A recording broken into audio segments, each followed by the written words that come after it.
came down here, they ran out of money on the administration. Everybody runs out of money in their administration. I had to do the same thing. We're going to pray that the garbage tax is and you make it a garbage tax. And that's not even true. The good yourself, that's real. You always do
You first in line early or what?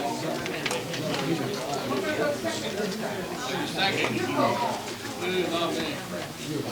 Second.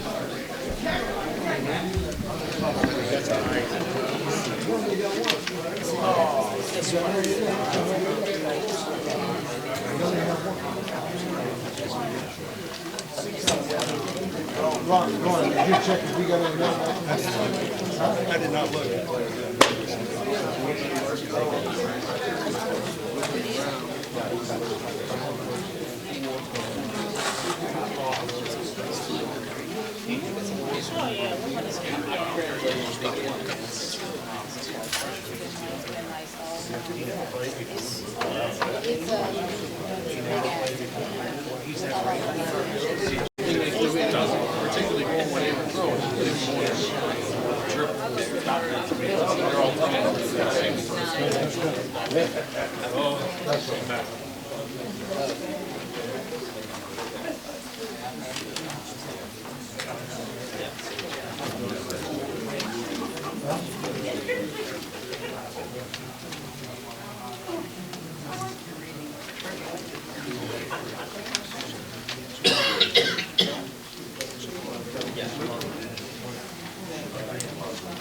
Same thing?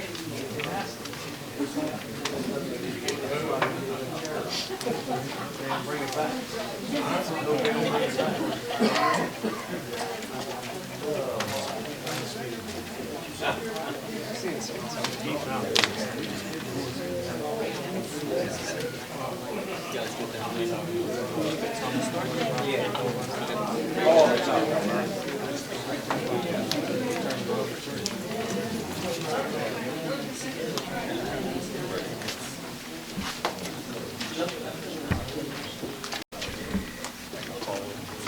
The Monessen City Council meeting on February 11th will come to order. Roll call, please. Councilman Wojciechowski. Here. Councilman Grigger. Here. Excuse me. Councilwoman Thomas. Here. And Councilman Coles. Yes. And Mayor Sherrill. Here. Please rise for the pledge of the flag. I pledge allegiance to the flag of the United States of America and to the republic for which it stands, one nation, under God, indivisible, with liberty and justice for all.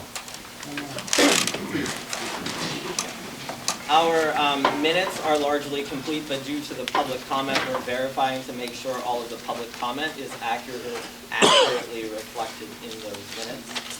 I will open the floor for public comment on agenda items only, please.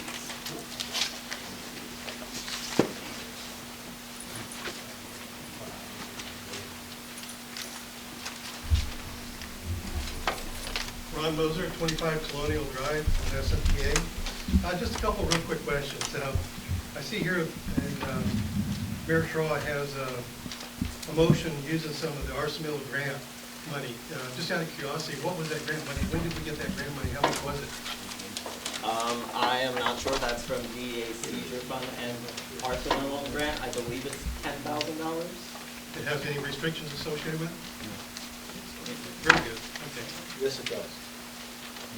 Well, let's get the facts straight. Yes, it does. What is that? The restrictions from the Arsenal Middle Grant, which is $10,000, is towards a police vehicle. I thought that was a different grant. No, sir. It's for a police vehicle, and last year, we asked them to amend it so we could buy police equipment for them because we already were getting 2 police vehicles. Right. So it is very specific.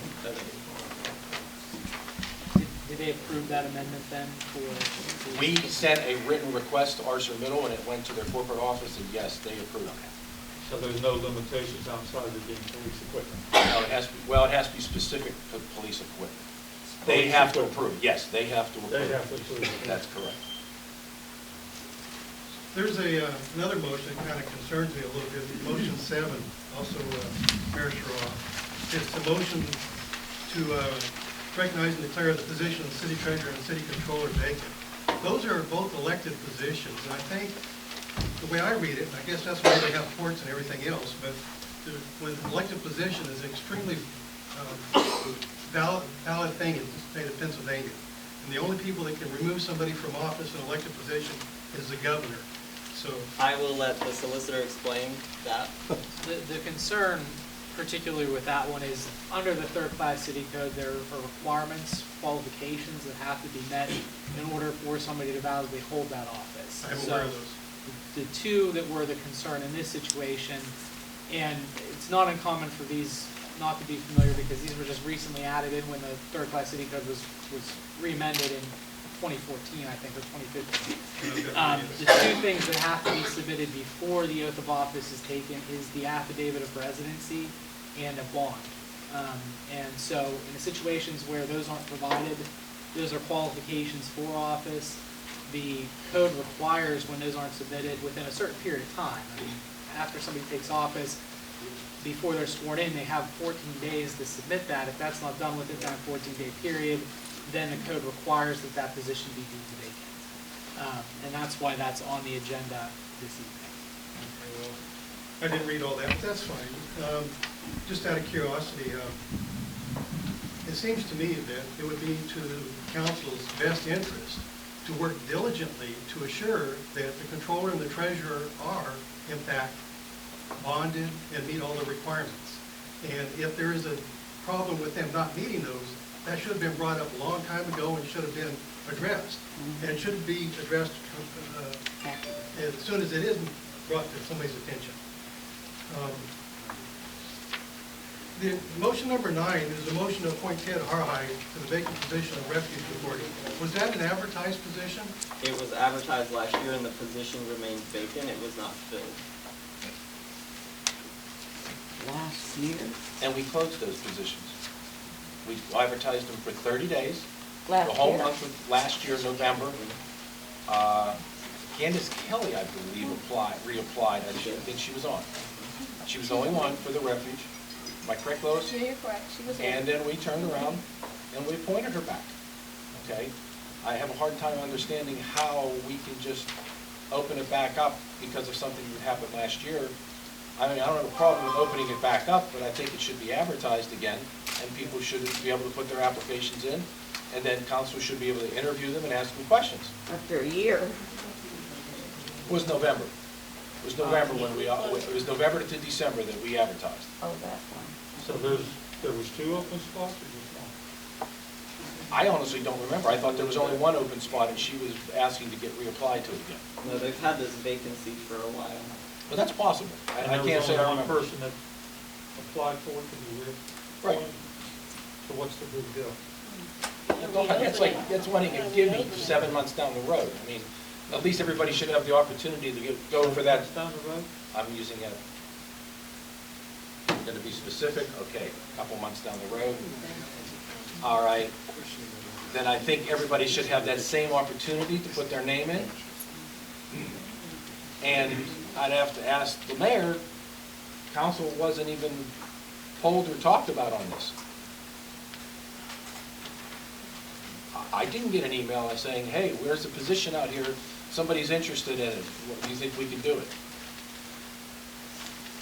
I'm asking for transparency that you talked about for 18 months. It was on the agenda draft. That was Agenda draft is something that hits before, it had to be decided to put on the agenda.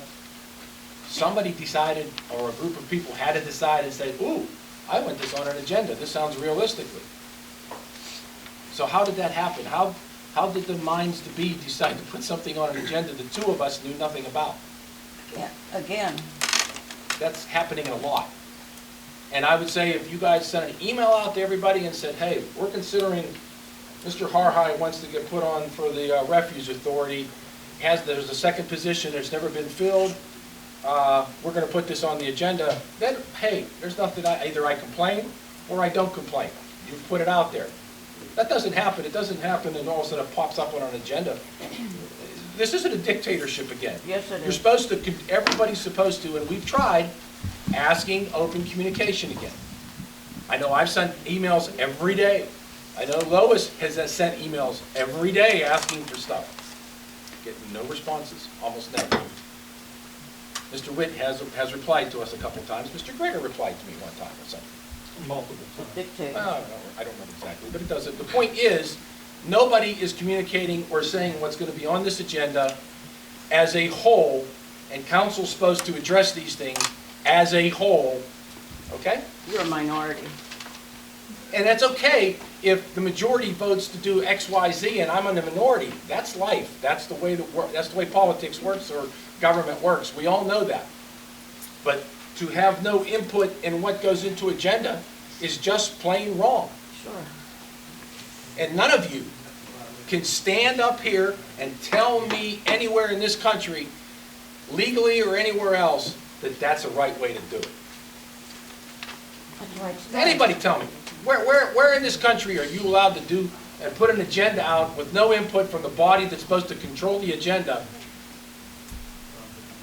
Right here. We'll keep the big picture out of it then. But you asked for cooperation, Mayor. We said last, the 6th meeting, okay. It still's not there. So my question is, where's this stuff coming to? Are you guys talking about this behind our backs? Of course. I seriously want an answer because some of this stuff I never even knew was coming until yesterday. Fine with it. Yeah, we sent the agenda out so that you all also look at But it. the agenda is supposed to be a collaboration of all of us. Each of us have a department. No, it's not just that. Do you think we're just supposed to be responsible for our little departments and you just run the whole city and the treasury and everything else? That's not the way government works. Aren't you taking classes in government right now? You each have a department. That You doesn't were mean. asked what you wanted on the agenda for your So you mean department. we have no input for anything else on the agenda? Is that what you're saying? No, if you have something that's relevant for another department, but no Oh one my said gosh. anything. For our department, no, we haven't anything relevant. But I'm talking about things that fall in the confines of the entire council. If you disagree with it, you can vote no. Why don't they want you to know? That's wrong. Talking. Why are you not allowed to know? I'm sorry. Why are we talking about time? When I'm lying. Lost my train here. Let's see, Gilman Coles, you got a couple things here going. One is a motion to approve the list of bills and pay upon receipt of funds. I think the Sunshine Law really says that you should be a little bit more descriptive of what those bills are, what the amounts are, where the checks are going and so forth. I'd be very leery about approving such a motion.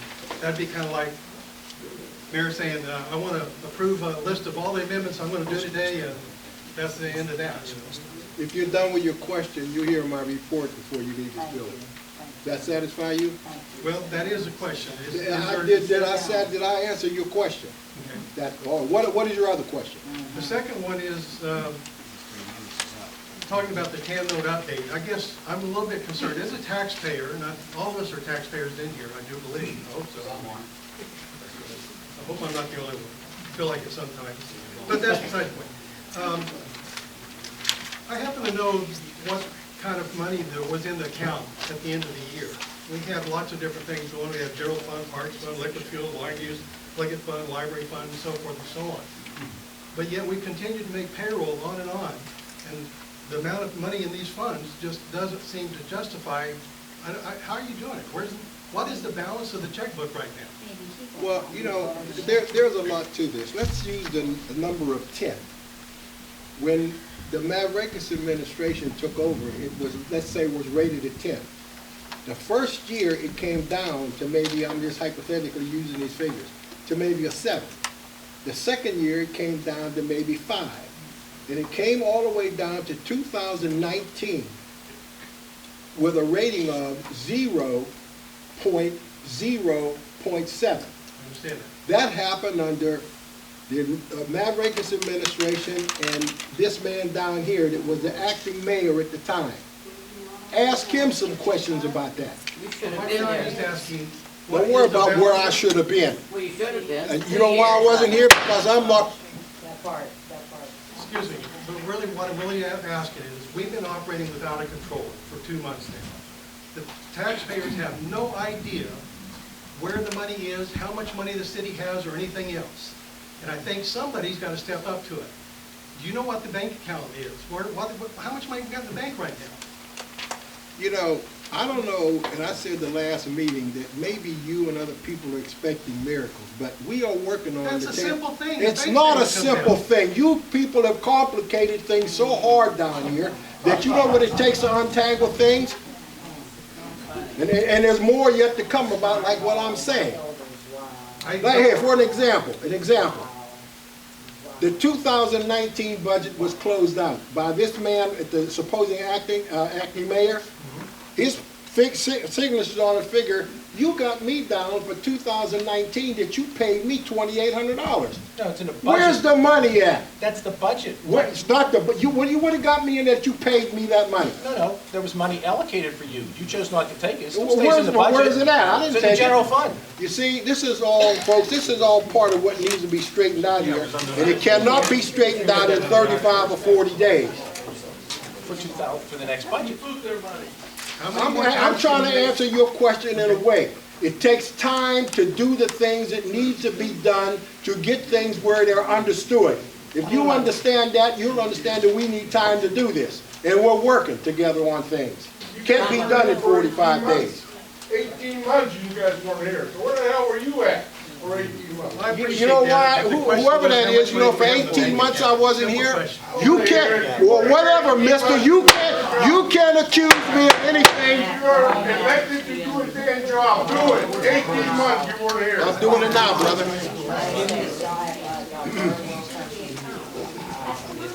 One at a time. One at a time. One person talks at a time.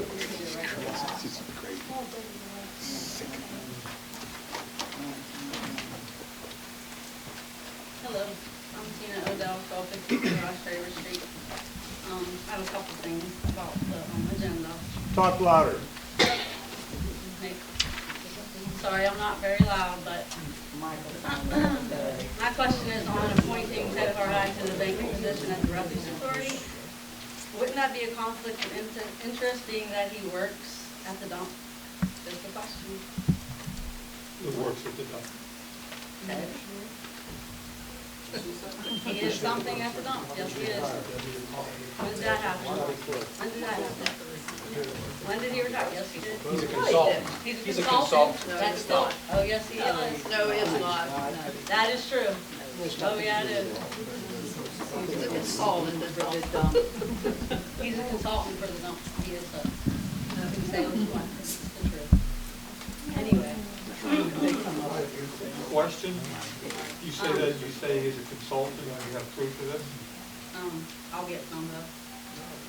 But I've heard from people that work at the dump that he's a consultant for the dump. But anyway. Really? I'm pretty sure I'm not talking to you, Mary Lou. I mean, Mary Jo. Whatever your name is. Just so you can talk out so can I. quit interrupting me, how about that? How about that? Yes, ma'am. How about that? Absolutely. How about that? Do you have a copy here? I'm trying to find it, so I don't keep getting interrupted. Just saying. The other thing I wanted to bring up, which you brought up the last meeting, was getting someone to collect delinquent garbage bills. And we were gonna get, this Portnoy, or whoever you pick. But my suggestion, which probably means nothing, but would be, why would we just take these delinquent bills to the magistrate and file at the magistrate, and wouldn't that be more economically?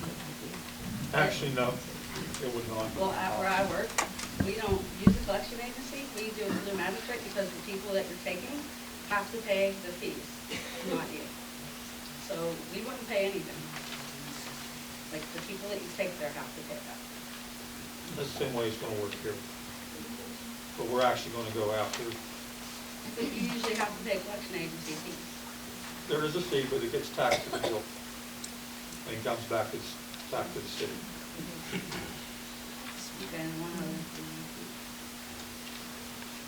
By the way, the city was doing that already. I know, that's what The I'm city was doing that with Marvin and our solicitor, and they were collecting garbages and taking it to the magistrate, and they were filing at the magistrate's office. Did it work? Most certainly did. As many people as you can get. When people are out of state and they have dilapidated buildings and they don't answer anything, it's hard to take somebody.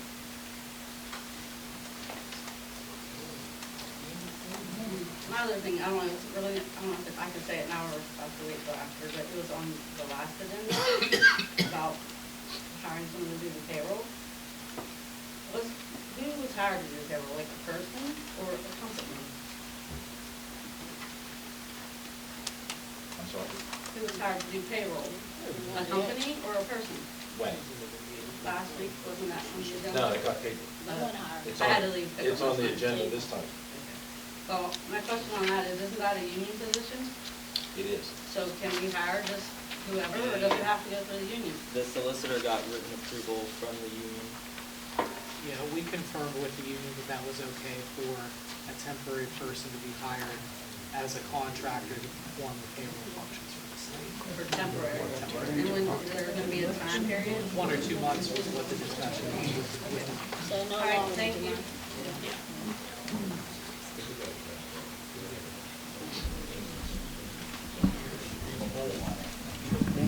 Good evening. Good evening. Good evening. My concern is this. Could you state your name just for My the name is record? Antoinette Young, 401 Schoonmaker Avenue, Eisenberg Apartments. And I'm a new transplant here from California. And my issue is this. I'm filled in a room with a bunch of my elders. And the bottom line is this. This is an official meeting. And when one person is talking, nobody else should be talking. There is a proper protocol. And I can't hear when people are talking, like this young lady was asking questions. I couldn't even hear what she was asking. And I am a concerned citizen of Monessen, and we all know the situation. Play illiterate, and if you want to. However, how can we get on a common accord if the elders do not demonstrate? Because the young people need examples. And so if we talking over each other, you know, it's basically a chopping match. Unacceptable. Not okay. You have problems or whatever you have. When I'm talking, I'm here at the podium, so I don't want to hear and oh, that's not proper. There are people maybe here that may have hearing aids or whatever. I have to hear. One person talking, be quiet. I mean, it's common sense. And that's all I'm asking. That's all I'm asking as a new resident. When the mayor is talking, that means nobody else is talking. When nobody's talking, it makes me feel uncomfortable. Period. Period. Period. It's thank you, it's very disrespectful. Very disrespectful. And how am I supposed to feel comfortable to come in here as a new resident and I'm not aware, I'm learning. I'm learning. And you people are supposed to be my elders and you're acting like kindergarten, I'm gonna say elementary schools. I mean, raise your hand. But he's the mayor. Period. And if you have questions or whatever, stand in the line, but talking while I'm sitting there and all this, that's inappropriate, period. This is the United States of America, period. Respect whoever's talking, whether you disagree or not. Can we agree to disagree? But the bottom line is, when one person is talking, the audience is not talking. And I am disabled. I know I may not look like it, but please stop judging a book by its cover. This young man is here, and I don't understand why. Unacceptable. Not okay. In America. And I respect my elders. However, I need to understand, and I would like to hear, and I can't hear when people are talking over each other.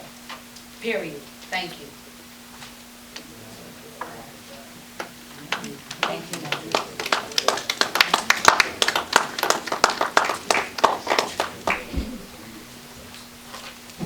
Okay, this is Ernie Telegraphist, 29 Rex Boulevard. It seems like we're going into 3 years now with no microphone. But let's begin with a couple of things. One, I noticed here you've got bids to be advertised February 14th, February 19th, and then you're going to finalize it on February 26th. How could you pick somebody or even get an adequate amount of bids if you only got 5 days after it's advertised? People don't respond like that. It takes time. So you got this real short. Is there a predetermined person that's going to get the job? Because you only got bids for 2 days, and then 4 or 5 days later, that's it. So I don't know how you guys pick people. Okay? You're looking at me for an answer, and I'm not the person who's doing it, so you have to push Okay. it down. Well, I mean, you did pick this person That here, was- Maria, That was right? back then. Okay. Again, We interviewed. you didn't interview everybody. You didn't interview me. I didn't get any interviews. And she comes in at 3:45 in the afternoon on the last day. But she got interviewed, but I applied 10 days before and I didn't get interviewed. So the problem is this. If we're not going to be looking for the right people, okay, and we're just going through the motion of, okay, we got 2 dates here to advertise, and then 3, 4, 5 days later we pick the winner. I just don't understand this. So I hope the new administration and the new whole board here does a little bit more thorough job of who we're going to be putting in our office. Because that's the bottom line. That's why nobody knows anything what's going on. And then I have one other question here. Who decided on the reconstruction of Grand Boulevard from 3rd Avenue towards Marion Avenue? Why isn't it a little bit bigger? I mean, like, who picked that segment there? Of the constraints of CDBG, the funding, and that was deemed to be the worst part of the road. that upper part of Third Street. But there are some other adjoining parts, and I guess you guys are gonna overlook that. Well, it's also because, you know, Third Street is a major artery. So that, obviously there's only an allotted amount of money for CDBG. You know how much so it was that they gave you? I don't remember off the top of my head. Because if we don't know how much the money is, how do we know what to pick? I mean, maybe you picked something that was too short or too much. I believe Lois and Tony had that conversation with Third Street as well. So I don't know if you had anything to add. Okay, first of all, CDBG's funds are allocated 2 and 3 years. Okay? In other words, we're still doing 18, 17, You mean right? this, The funds. Yeah, that's this how. street was picked 3-4 years ago? The street was picked last year by Last our year. city engineer, but the funds will not happen for only for another 2 years, That's how the federal funds just line up. okay? And it was Is there a way to deemed get more funds? Because that there's they still a don't lot just, of, no, it doesn't work that way, okay? You've got to turn around and, for one thing, it's designated by location. Okay, CDBG cannot go to some locations in the city, all right? And you only had, so we only had so much money at the time. I think it was $600-some thousand, $650, somewhere like that. And that doesn't get you very far when you're milling going down and then paving curb to curb. how So many we bids had- did you get on that? That went out, No, how many bids end up in front of you so you can make the I right don't, decision? okay, first of all, I don't do the bidding, so let's get that straight No, right no, now. how many bids came in? 2 from I know, it would have been Just 2? Mornack and probably Morgan. Or only 2 that ever bid. Nobody else bids. Nobody. But maybe nobody else knows about it. It's advertised in the paper. Well, what paper doesn't cut it? This one hasn't been advertised yet or bid out. This is This what right here? we're Open the motion. bids. That's what we're doing. They haven't come through yet. Okay, Yeah, but then again, it's twice it's gonna be advertised, and then 4 or 5 days later, you guys are gonna make a decision. If things don't happen that way, when you're looking for the right person, it doesn't happen like bam, okay? And I just don't know where you guys are coming from. We can change the dates. Yeah, I believe the dates came from the city engineer as well. Yes, they came from WEC. Well, how can they pick the dates and then also determine what dates they're gonna make a decision? I mean, There's a time constraint in CDBG money that you have to allocate it for a particular project in a certain amount of time. You just can't let it out there Yeah, forever. there's. I didn't say forever, but more than 5 days.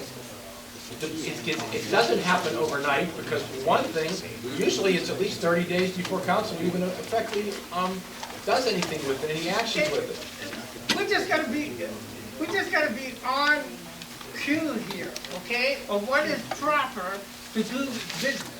And if we're not doing things that is proper to do business, we're never gonna get anywhere out of debt. And we're not gonna get the right people to contract either. So, If nobody bids on a job, then you're not going to do it well, at then all. you look more.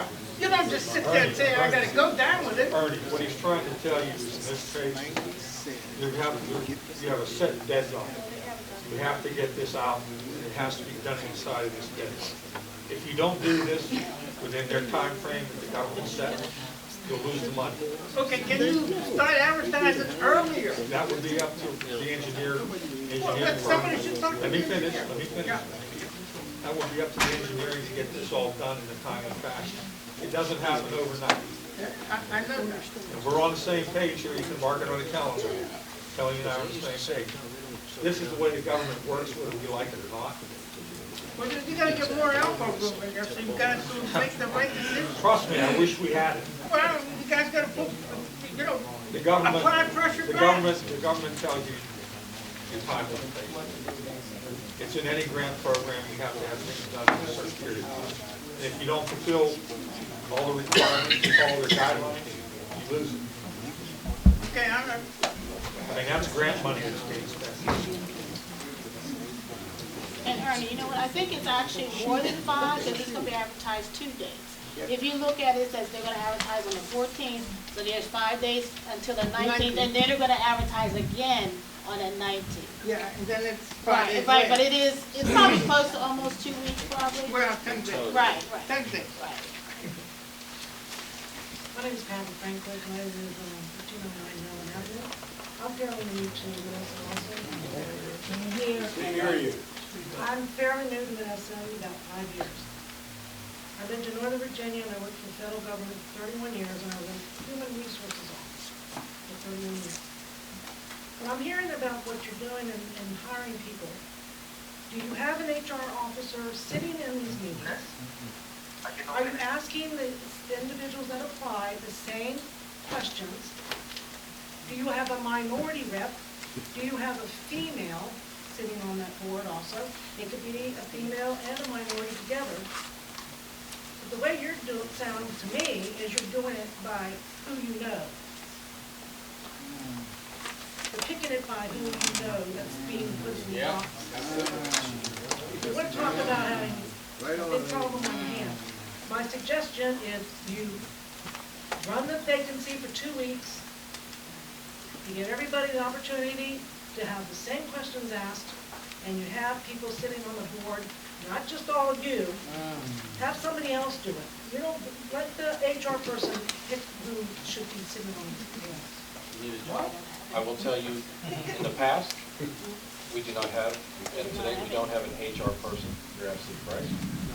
But as far as female representation, there's Councilwoman Thomas, who was She on can and we fit did it. both. She can fit the minority part and she can fit the female. Judy Taylor, the past city administrator, would sit in them too.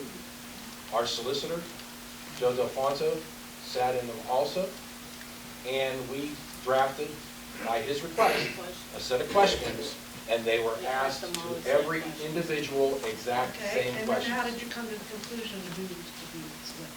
We would sit down and we would take notes, and then we would discuss after all the interviews were done, who we thought might be the best candidate. I don't think all of you need to be involved. I think the group, just whoever the HR person puts in the fight, Well, can make that decision. if I may, I'd tell you, at that time, there was only 3 of us, because 2 of council were absent for 18 months. So there was only 3 of us doing it, along with our solicitor. That's another thing. So I'm just giving suggestions, because like I said, I've done it for 31 years, Yes, we followed that guideline, okay? and we asked the same questions to every person in the But park. it doesn't sound like it's. I can't speak for now, I'm sorry. I can't speak for You now. know, what happened in the past has happened in the past. You need to go forward now and fix the problem.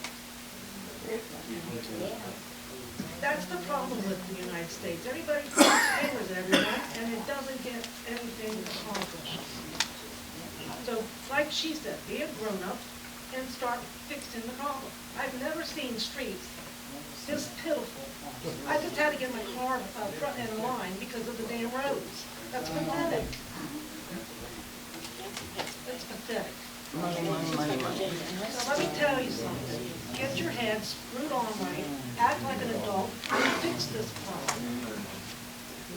If you need my help in HR stuff, I can give you advice.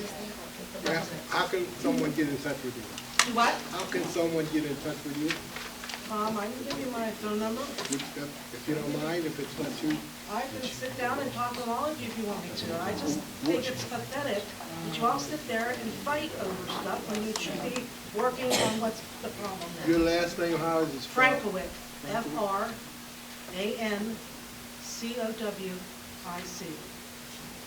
I'll give you my cell phone later. Your number would be... I'll give it to you later. Okay, I'd appreciate it very much, ma'am. I'd You're like to welcome. talk with you. Brett LaPresky, 28 Monterey. I got a question on the houses that you demoed. And about a year ago, I think I asked that question. And the houses were to be the 2 on 10th Street, crossing the Elk that burned and has the alley going up between them. That's Alaska Alley. That's Alaska Alley? Okay, so they're getting down. And the old, next to Bar 20, what is that? That's coming down? Yeah, that's on. Yeah, is that 908? Yeah, that's 908, Yeah, these are the 910. arson. That's the big hotel. Oh, so 908, 910? Yeah, that's it. And the Alaskan Alley, 1,000, that's the 2 houses. So That's them up. 4? That's Yeah. it. That was Madison's at one time? Right, that's Okay. the last gallery. And 403, is that the one on the corner there burnt down? That's Mrs. Johnson's, yeah. Okay. So there's one other one that's probably more dangerous than any of those, which is on 6th Street.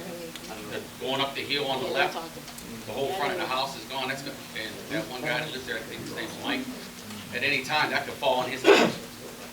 There's not, it's all charred and burnt, 2x4s, wide open.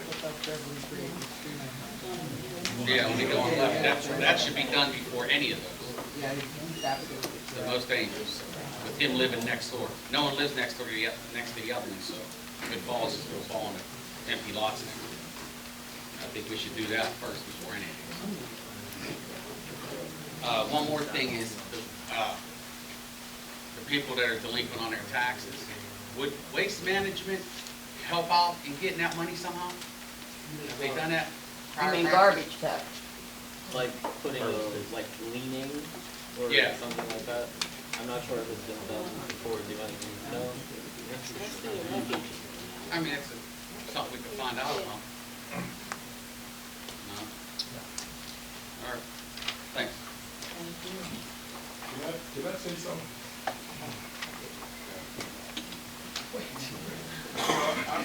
I lived in Monessen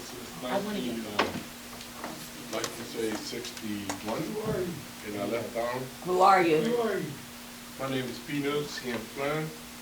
I live in 45 Montrever Drive, Monessen, PA 15062.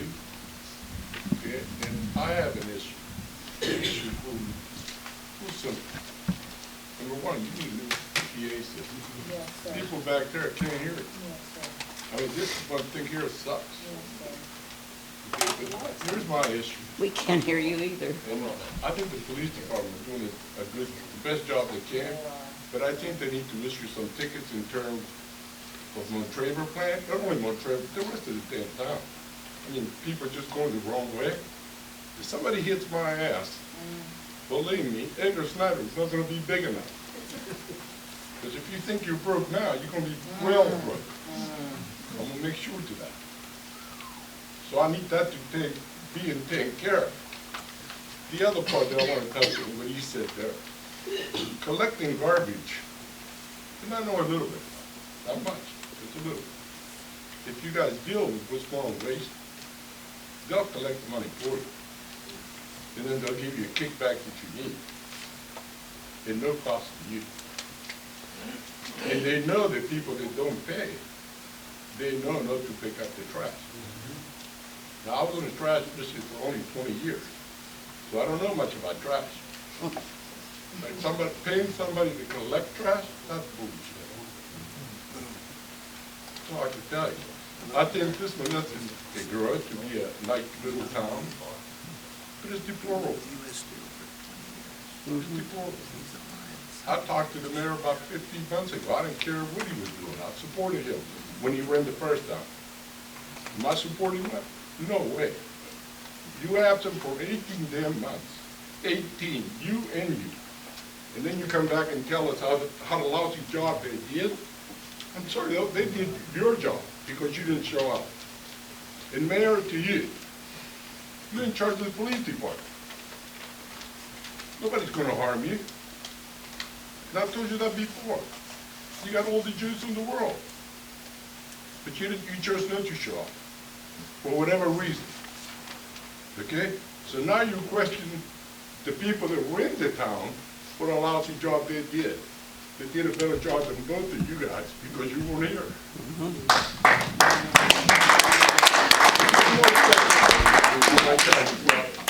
I listened to you on TV this morning. I laughed. I had it. You say you compare yourself to, I think you say Clarendon, McKeesport, Donora. Did I tell you something? Those mayors did show up. They did show up. You did. You suck. Sir, you. You point your finger at me, I'm pointing mine at you. Well, you, don't even rap that, because you're not going to leave out here when I tell you I didn't come. Do you know why? I didn't come. Because you're a coward. Not a coward. Yes. You know what? You're a coward. You know, if you had, You're a coward. if you would listen, sir. You're a coward. You know what? You keep it up. Yeah, I keep it up. I tell you what. I'll meet you outside after this meeting is over. That's what kind of coward I am. You ain't been here long enough, brother. That's correct. That is correct. I'll be outside waiting at the call. No. Are there any other public comments on agenda items? Gang up. Maria Scuteri, 1045 Knox Avenue. Speaking to, Mr. Telegraph's point, and a few other, it's come up this evening and prior to this about the city controller position. I just want to say that I never got into this for political reasons. And I too agree that nothing is going to get done if this continues. This is it. I've sat on the school board for our school district for 14 years, and we've had our disagreements, but I've never seen anything like this. And yes, it's true that if the majority rules, more than likely, these things that are being questioned, that aren't being put on the agenda or whatever, are going to be overruled. They're going to be passed through with you know, the majority of the votes. I don't think that's the issue. The issue is that they're not being discussed as a whole, as a group. And I think until that starts to happen, this city council is going to just keep on experiencing these types of meetings and again, putting things on the agenda, having them get, I mean, I would love to see everybody try to work together. And now back to Mr. Telegraph's point and everyone else's. I expressed interest in that position. I never expected to get wrapped up in this. So, I see what's on the agenda tonight. I'm going to leave it to you guys. I don't have a report. Apparently, I'm not actually city controller at this point due to the bonding issues and paperwork that I knew nothing about, okay? I never wanted to get involved in this. It was never political. It was about corruption. I think Mr. Mayor was on the television this evening and he had mentioned something about corruption. And I've heard a lot about corruption. I thought maybe somebody neutral, somebody from the outside could come in and look and see what's going on and tell the people what's going on. With that being said, I apologize for my emotion. I'm an emo, okay? I am going to excuse myself.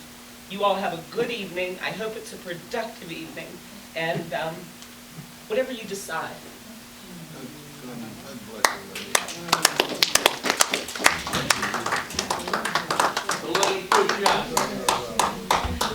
Nobody's pushing me out. Nobody's pushing me out, okay? This is my decision because I don't want to get involved in all of this.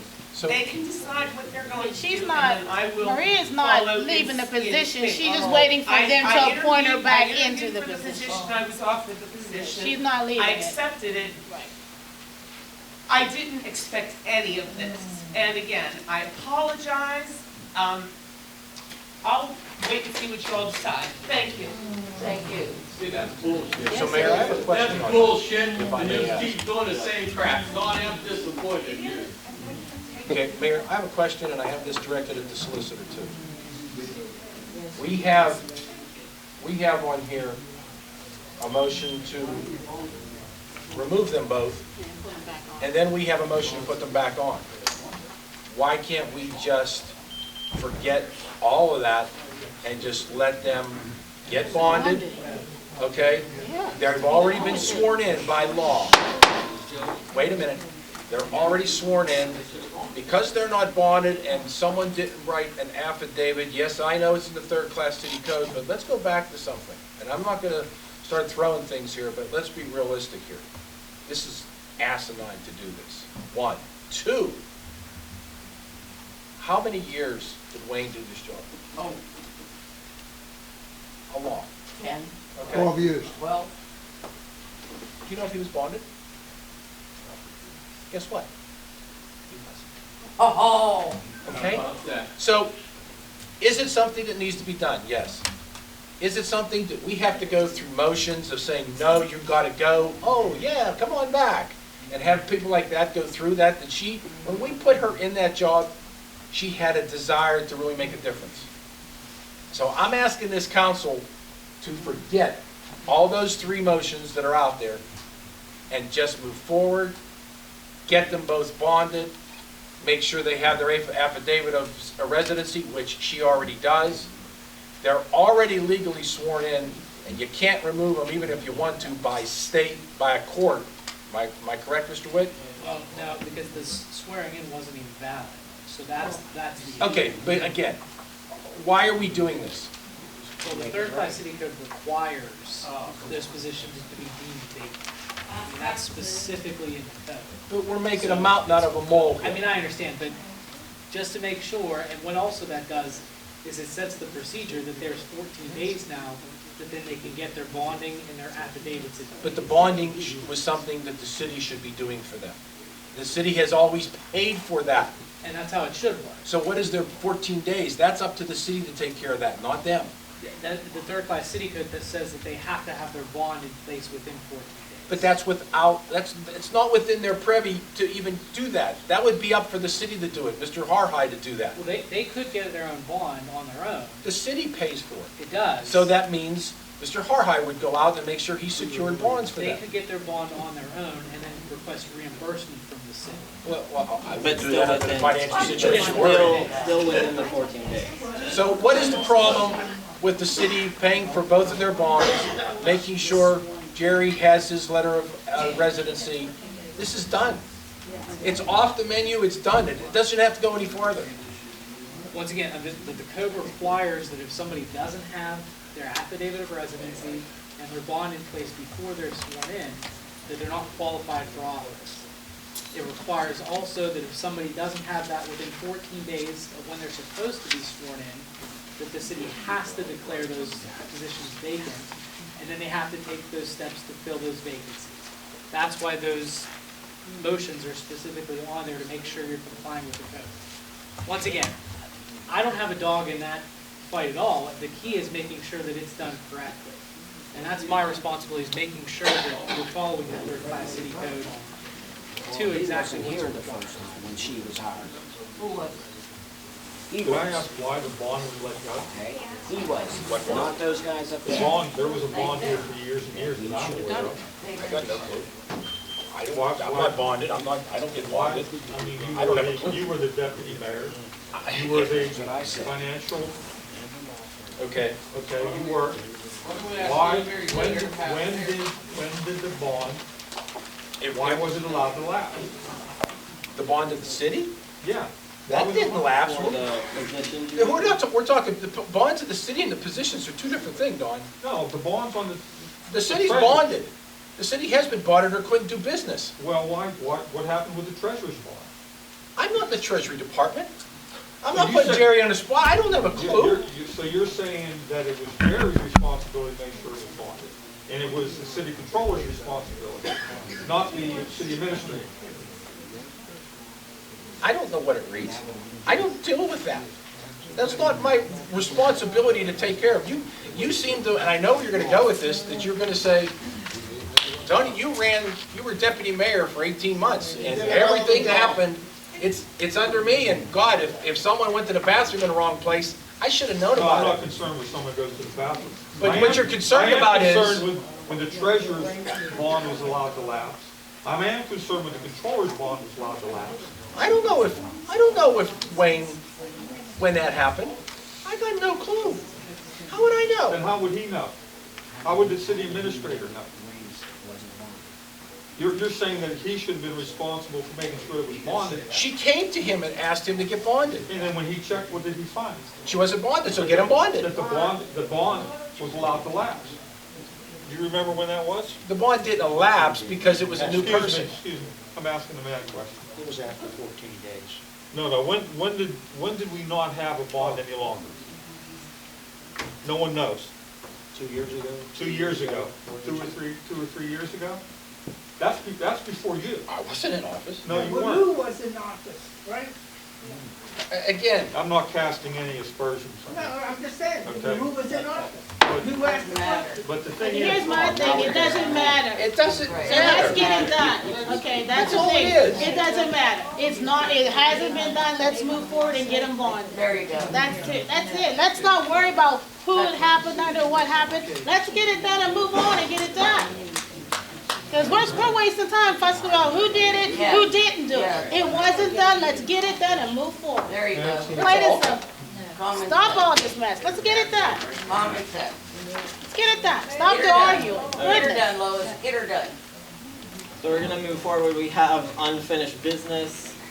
I'd like to make a motion to hire John Frederick as a full-time patrolman with the Monessen Police Department to fill the vacancy created by the retirement of Lieutenant Kellerman last month in accordance with the applicable collective bargaining agreement and all city policies and procedures.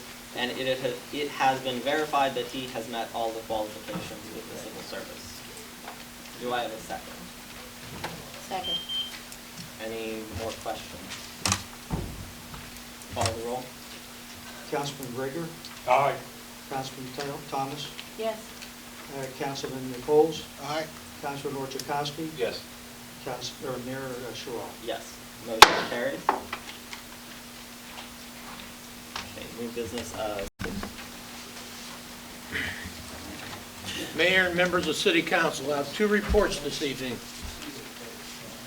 First report is for the month of January. City real estate taxes and garbage fees collected. Garbage fees collected, current for January is $255,573.80. Year-to-date, $255,753.80. The budget amount for 2020 was $370,000. Delinquent garbage fees collected, January, $18,254.09. Year-to-date, $18,254.09. Budget amount was $200,000. Garbage fees, housing.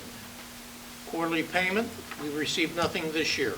The bond budget was $67,800. For a total budget amount for 2020, $637,800. Garbage fees collection for 2021, $136.66. The budget amount is $100,000. City real estate taxes collected for January, we received none. Year-to-date, zero. Budget amount for general fund was $1,450,000. So the debt service fund budget amount is $500,000. Parks fund, $251,750. Library fund, $50,000. For total 2020 budget amount, $2,251,750. City taxes collected, prior collected by the city. Delinquent, $4,672.39, and year-to-date is $4,672.39. The budgeted amount was $4,000. We're over that budgeted amount. City taxes collected by Westmoreland, we received nothing for January, and the budget amount is $120,000. Year-to-date taxes collected, delinquent, $4,672.39. City real estate taxes distribution, $3,008.76 went to the general fund. The debt service fund received $1,037.50. The parks received $522.38. The library fund received $103.75 for a total of $4,672.39. Mayor, I need a motion on that one before I do my second report. So moved. Do we have a second? Second. Any questions? Okay, call the roll, please. Councilwoman Thomas, Yes. Councilman Nichols, Yes. Councilman Orchakowski, Yes. Councilman Grigor, Yes. Mayor Sherrod. Yes. Motion carries. Okay, my second report, we were asked to do the report on the Birkenheimer collections. We went back to the year 2010 through 2019. The Birkenheimer collections takes in for the following accounts: the earned income tax, the mercantile tax, and the local service tax. I will report the total amount for each period. For 2010, we received $505,356.07. 2011, we received $529,245.43. 2012, we received $628,833.62. 2013, we received $695,087.23. 2014, we received $714,899.70. 2015, we received $726,338.42. So through 2010 through 2015, we've seen an increase every year. Now, from 2016 on is when the streets project was started, and you're going to see a significant drop. It's not as much as I thought it would be, but it still is significant. 2016, we received only $694,004.26. 2017, we received $698,375.95. 2018 is our biggest drop.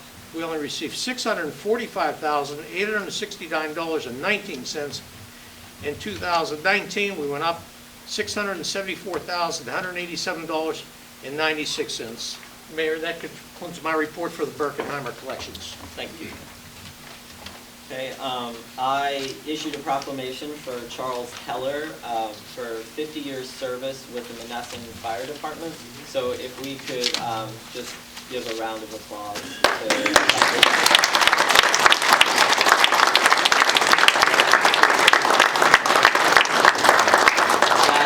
that proclamation was given to him for their fire department meeting tonight.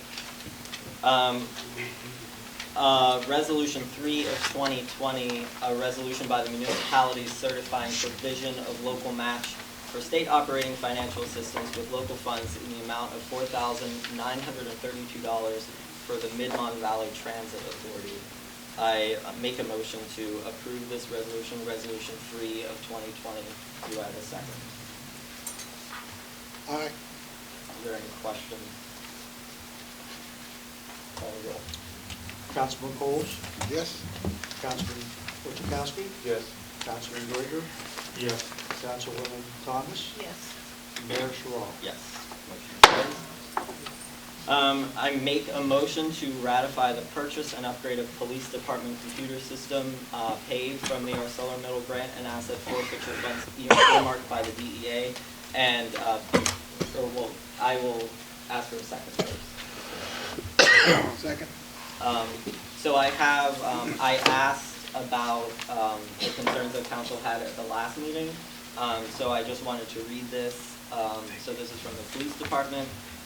They mentioned that Ike had been doing this for 20 years, and they don't believe there are any certifications. They spoke with the state police as well as JNet Security on the county level, and as long as the individual or company is listed in their database for doing work in the law enforcement capacity, the individuals have had a complete background check done, been fingerprinted, and are CJIS compliant, and they can do the necessary work. The police department has a backup system in place for the file server through Carbonite at approximately $500 per year. The police department gets audited every 2 years on their security compliance for our data, how it is stored and who has access, and they are compliant with their audits. And they said, just to be clear, we do not have an issue with Magna 5, the company or staff. They have an issue with the fact that they want to charge a monthly service and monitoring fee at over $8,000 a year compared to the $500 a year, and the cost for the switches, firewall, and access points.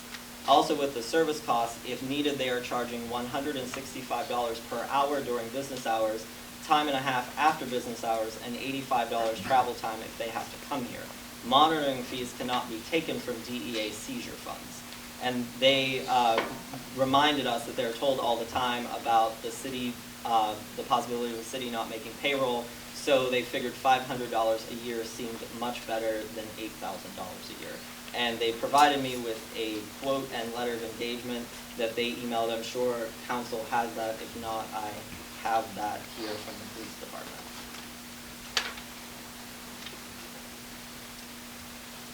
Can you call the roll, please?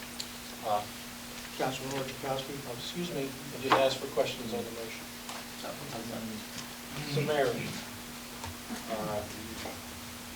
no disrespect here to anybody, but when did Deneen and that become IT security professionals? I asked Deneen and the police chief.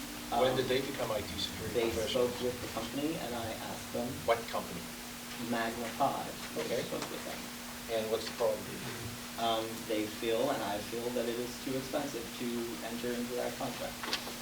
So you don't want to break a contract that council already approved and vetted and had everything in line with because you didn't like the price?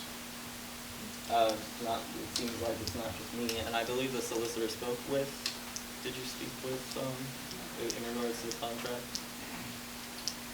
I mean, just to raise the question of the certification, our concern was that, hey, look, there needs to be, if there is certification that's required, whoever you're getting needs to have that certification in place. And there was the discussion I had with the police department, making them aware and asking them what work had been performed in connection with that contract already, if any, in order to evaluate, is there a potential liability issue there for breakage. So did you speak to Magna 5 in the capacity to break the contract? My understanding is the police department did Police speak department with them. doesn't do legal. You do.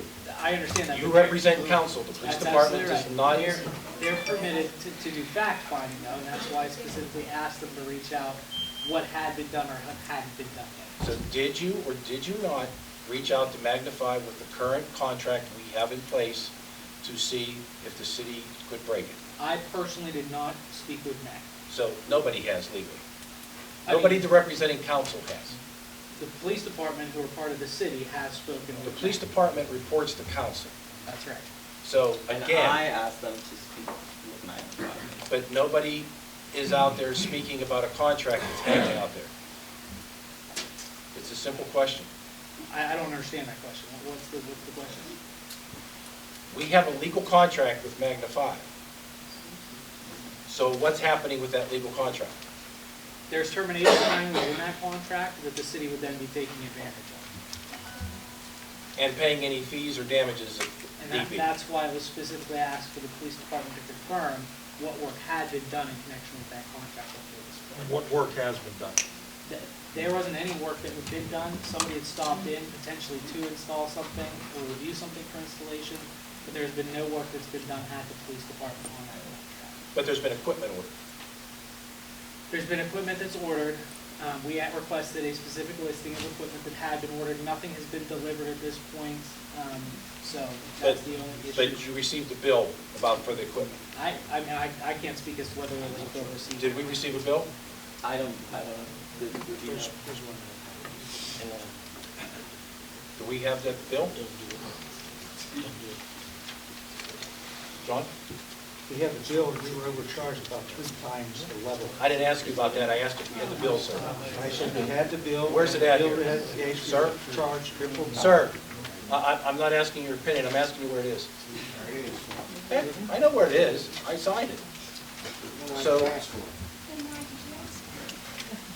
I'm asking them for it because it needs paid. Do you not grasp that? This needs paid. This is a legal binding document. And I also understand. I'm sorry, we're not getting into a That's debate right. here. Because you don't want What did we pay for? What did they bill us for? Well, there's hardware. Am I correct? Yeah, but you didn't get the hardware. I'm sorry? Yeah. So there's hardware. I think it's about $12,000 in hardware. You don't ask me, you know. No, I'm asking you, did they present you a bill? Do you have that's all I'm asking. They presented you a bill because I got an email from John saying that they provided the city with a bill. That's all I know. That's what I'm asking. Is that bill going to get paid or not? Send your equipment back. We don't need it back. Mayor? It hasn't been delivered. Nothing has been delivered. Don't accept it. So that's my question to the solicitor. We have a legally binding contract. What are our options then? At that point, I mean, we can take the position that the equipment hasn't been delivered, that it's not particular specifically to the city, and it hasn't been modified to that extent. And so we're not going to take delivery of that because we're taking advantage of the termination provisions under our Contract with under our what? contract with Magna. Okay. So that also brings the question in is that you have a motion here to ratify and purchase and upgrade the police department's computer system. It will be paid by ArcelorMittal and asset forfeiture funds earmarked by the DEA, correct? Okay. You state nowhere on here who, where, what it is. They're continuing with the same service that they've had. Who? The police department. Who's the service? With Ike. What You has don't have been that in the provided. motion. Is it just Ike is here I am, and I'm doing computer work? Is there a business? Is there a storefront? Well, you gotta have something tangible, Mayor. That it's a continuation. There's no continuation because there was no contract before, from what I understand. Where's the contract prior to this? For Ike. the same service. Is it in here? Is there a contract with Ike? Because to my knowledge, there's no contract with Ike. We never had one. We didn't even know who was doing it. And as far as the question is knowing what we should get, I think if you're going to do a blanket purchase, you need to have a list of equipment like on the Magna 5 contract. It lists everything we're getting. We're just not writing checks and just going. No disrespect to anybody. Sorry. And before you ask people about making decisions, anybody on this council have any computer background at all? They can make any weighing judgments into this as a realistic thing? Any of you? Oh, I got a bachelor's in IT. Oh, wait, I got a master's in IT. Mr. Feehan, who was on council, also has that too. And he works for a top security company in Pittsburgh. That's why we vetted them after looking around and trying to find somebody else.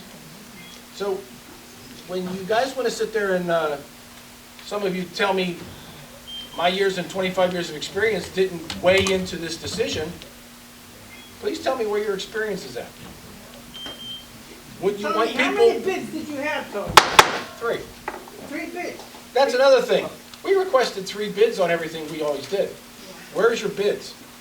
Where did you advertise for bids? We advertised. It's just what? No, they didn't advertise, and they didn't bid it, and they didn't even do anything of that nature. We advertised, right, Lois? We advertised in the paper, and we also took bids. To my knowledge, they always continue it. To your knowledge isn't good enough. We go by what the third-class city code is. John, please call the roll. So, no, I have a question. I'm still having a Please call the question. roll. You can't shoot down my motion. Call the roll. Where's the solicitor? Do you not have, if bids are required? Do we have a proposal from the company for what's being ordered? No. There's nothing. It's a piece of paper that says we're going to continue. Just what Deneen has listed. Yeah. I mean, Mr. Witt, there's nothing. Nothing. So we don't have a proposal or a quote or anything about what this costs? You wanna ask them No, you need to have a proposal. Do we have a proposal? You got a proposal from Pepin. What Pepin is it's a state contract, sort of like CoStar. When you use Pepin, just like the Monessen City School District does, all the school districts use Pepin, it's the lowest state bid. The state goes out and gets bids. So it's a co-star's method? Right, so Okay. you do not need to get a bid because it's, the state already went out and got a bid. Okay. We're not contracting with them. They want to contract with you. So where's your quote for the bids? Listen, once again, the equipment, the computers, the monitor, and the file server, which was all that was asked for, is coming from Pepin. It's Who all- ordered it? Who, the bid. Who authorized to order that equipment? Council didn't do it yet, it's still on a motion on the board. Not even there. The bid came from Pepin. You just said the order. The bid came from Pepin. Again, but there should be something attached here with all that equipment showing what it is for price from CoStars, as Magna 5 did. And there should be, if this gentleman is going to provide IT service, then where's his monthly fees? What's he servicing? What's he taking care of? Nothing. There's nothing. So yeah, I mean, we need, if there's something that's being requested, being purchased equipment-wise from a vendor, we need something in writing that confirms who that vendor is and what the cost is. If it's CoStars, it doesn't have to be bid, that's fine. For the services component of it, we also would want some sort of a, something in writing of what that cost is going to be. Do we have something, did you submit something in writing to the city? To the police department, yes. Okay. Did the police department send that over? I don't believe I have that. Okay. Again, no disrespect to the police department, the police department does not control their budget. City council controls their budget. And if we're procuring equipment for them, we need to make sure it's the best, most prudent, cost-efficient piece of equipment we can get. Well, the problem I see is that we don't have anything in writing.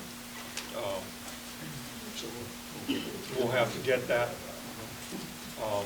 Is there anything that we're going to have to purchase from Magna that we're required to? You mean presently? Yes. The items that were listed, that were specifically already ordered, once again, they weren't, from what I was provided with, they weren't formatted or they weren't prepared specifically for the city at this point. They haven't been delivered. And so at this point, no, we would just want to reject that and immediately terminate that contract with Magna. But once again, I wouldn't recommend taking action on this if we don't have We have to have it something in writing. Absolutely. Yeah. And I'd like to also add, council, that because there's nothing in writing, you need to advertise and procure 3 bids. Well, no. No, wait a minute, you need 3 bids, maybe not for the CoStar, but you need 3 bids for the service. That's a professional service that's not going to fall. So why wouldn't we want to get the best price? I mean, what I'm saying is you don't have to. You can, but you're not required. But why wouldn't we want to do that? That's not my decision to make. I'm just saying, you said you have to get 3 bids. You don't have to get 3 bids. It's not required. Whether council wants to get 3 bids, that's up to council. But you're not required by law to get 3 bids. Question, this is for you, Ike. I'm looking here and Magna's coming in at over $8,000 a year. Travel time is $165, $85 an hour. Service costs are $165 an hour. What are yours? What's my cost? $100 an hour. $100 an hour. What's your travel time? None. If we call you out on a Christmas Eve? Never charged you overtime for the last 20 years. So you would think that you would probably come in less than $8,000 a year? So you gotta understand that $8,000 that they're giving you, that $750 a month, there's where the issue is. The problem is with that $750 a month, that they're charging you $90 a month for a switch that we pay $199. What? $90 a month for a switch that we pay $199. So you take $90 a month times 12 months times 3 years, start doing the math. Also for a firewall, $122 a month for 12 months times 3 years. Start doing the math. Same thing with access points for wireless access points. They're charging you so much a month, which you don't need because the wireless down there takes care of everything. I mean, already what we have in place, you could get wireless all over the police station.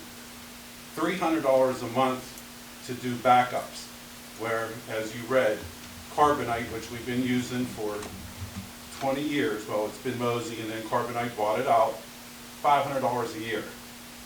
There's where the discrepancies and the flags came into being.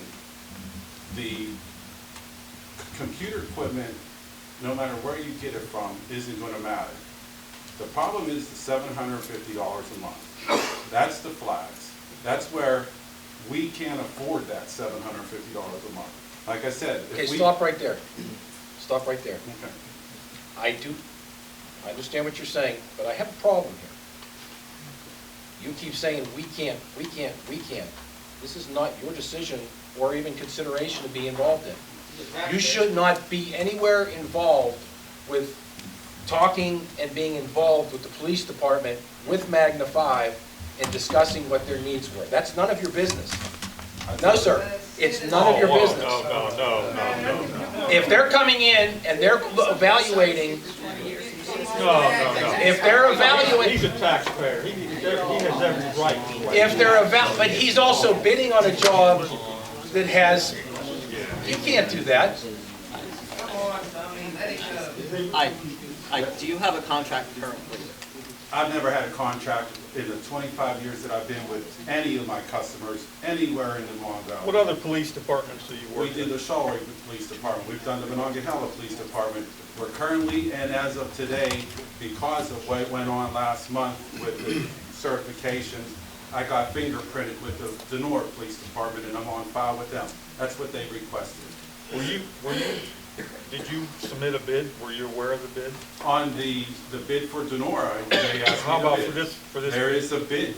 Deneen should have that bid in from Pepin, that, again, the Pennsylvania agency, for the computers, for the file server, and for the monitors, which is all we were asking for back in September when this all started. So you were never asked for a bid on your services? No, because my service has always been $100 an hour for 25 years. I've never raised it, and that's what it's been. If we have a bid with council's have to waive that.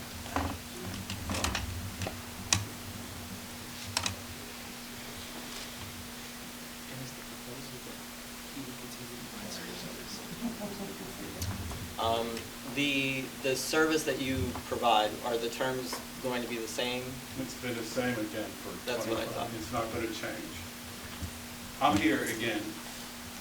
I'm not here on this side. I'm not here on this side. I'm here on this side.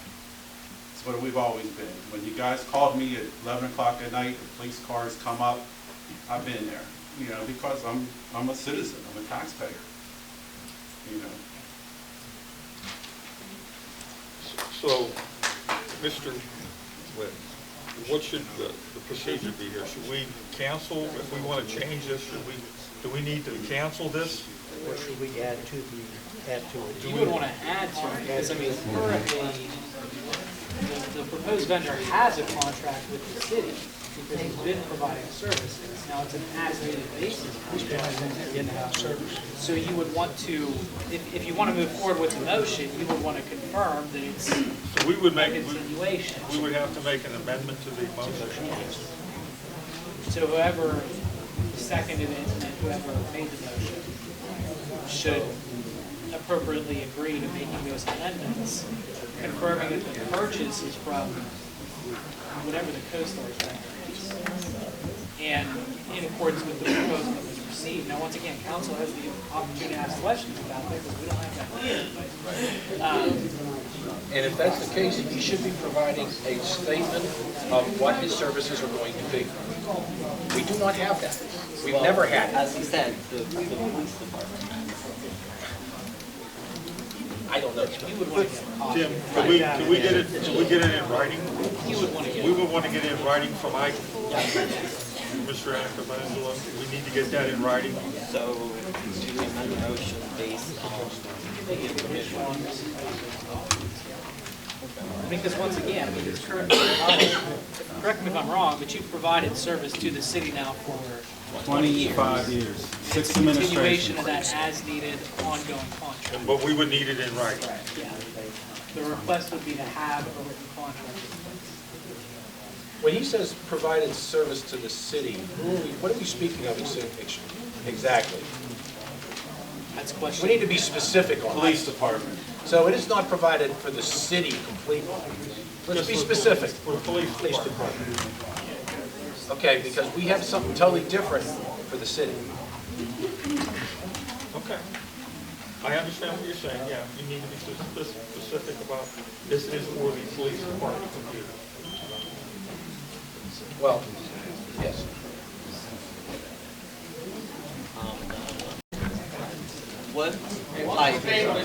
What is the equipment vendor that you mentioned? The equipment vendor that you mentioned, what is the name? PPM.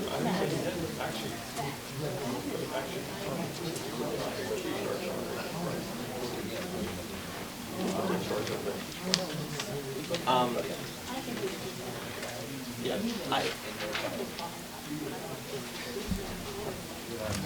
I think I would like to amend the motion to reflect, like to request, make it contingent on there's something in writing.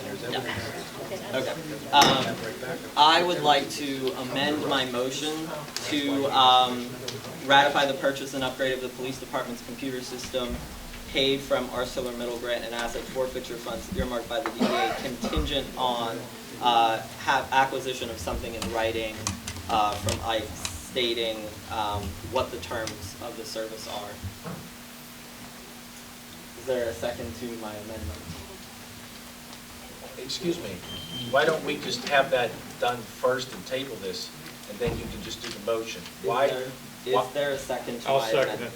Any other discussion? Why aren't we just waiting until? Call the roll, please. Why aren't we waiting until he Call has the it roll, in please. writing, and then you can make the motion and just pass it? How can you pass something? It's contingent on Everything the we do, acquisition of everything we do is contingent upon everything anymore. Please call the roll. Councilman Gregor, Aye. Councilman Thomas, Aye, but just on the, that all the paperwork is turned in, I will say yes, but if it's not, then but it has to be Then turned we will in, revisit review that. it, we have to review it.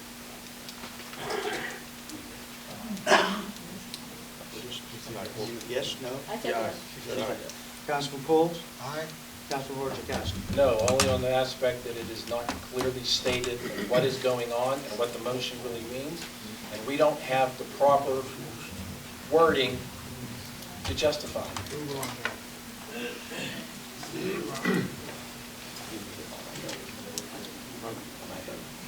You didn't call my vote. You didn't ask for my vote. Mayor Sherrod? Yes. Okay, the next motion, motion to appoint Lois Thomas, Councilwoman, as the library liaison as requested by the library board. And there's a letter here that says, Mayor Sherrod, the Monessen Public Library Board of Trustees respectfully request that Councilwoman Lois Thomas be appointed as the City Council liaison to the Monessen Public Library. Thank you, April Kadish, Board President. Are they aware that I'm already a liaison where I might ought to be able to make all their meetings? So are they aware of that? Yes. And they're okay with that? Okay, that's fine. They like you. It's fine, as long as they're okay with that. I can Not to go, like. I just want to be able to go to all of them. Hey, I second that motion. All right. Do I have a second? I'll second. Any other, call the roll, please? Councilwoman Thomas? Fine, yes. She said yes. Councilman Coles? Aye. Councilman Orchakowski? Yes. Councilman Gregor? Yes. Mayor Sherrod? Yes. Motion to assign plumbing inspector duties to K2 Engineering in order to avoid duplication of services. They are qualified to do this service.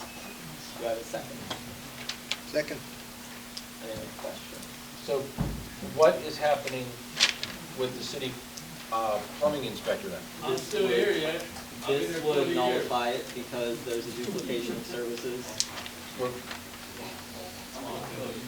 Assigning it to them isn't nullifying his position, am I correct, Mr. Witt? It would nullify the position. I mean, any of those duties that are fulfilled with that position would be fulfilled by the UCC administrator, which I guess is K2 engineer. And what about the plumbing, the city's plumbing inspector? What about that position? That position would just continue to exist out there, but there wouldn't be any function associated with it. Because all of those duties are assigned to the UCC. And are we aware that K2 comes in maybe once or twice every 2 weeks? Versus having a plumbing inspector that's here, and I'm not justifying whoever it is, but they're here 24 hours a day, live in the city? We respond same day, same time, from the police or the code officer, And or Kate- one of the homeowners next door. Or it's free, right? We're going to find you.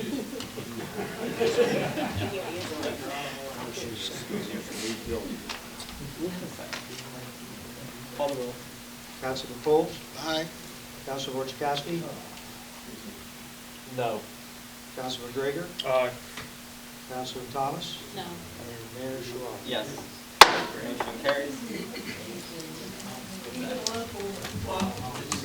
Based on the interviews that were conducted by Councilwoman Thomas, Councilman Gregor, and Councilman Coles last night, I make a motion to appoint Delmar Heppel to the position of Municipal Fire Chief. Do I have a second? I'll second that. Any discussion? Call the roll?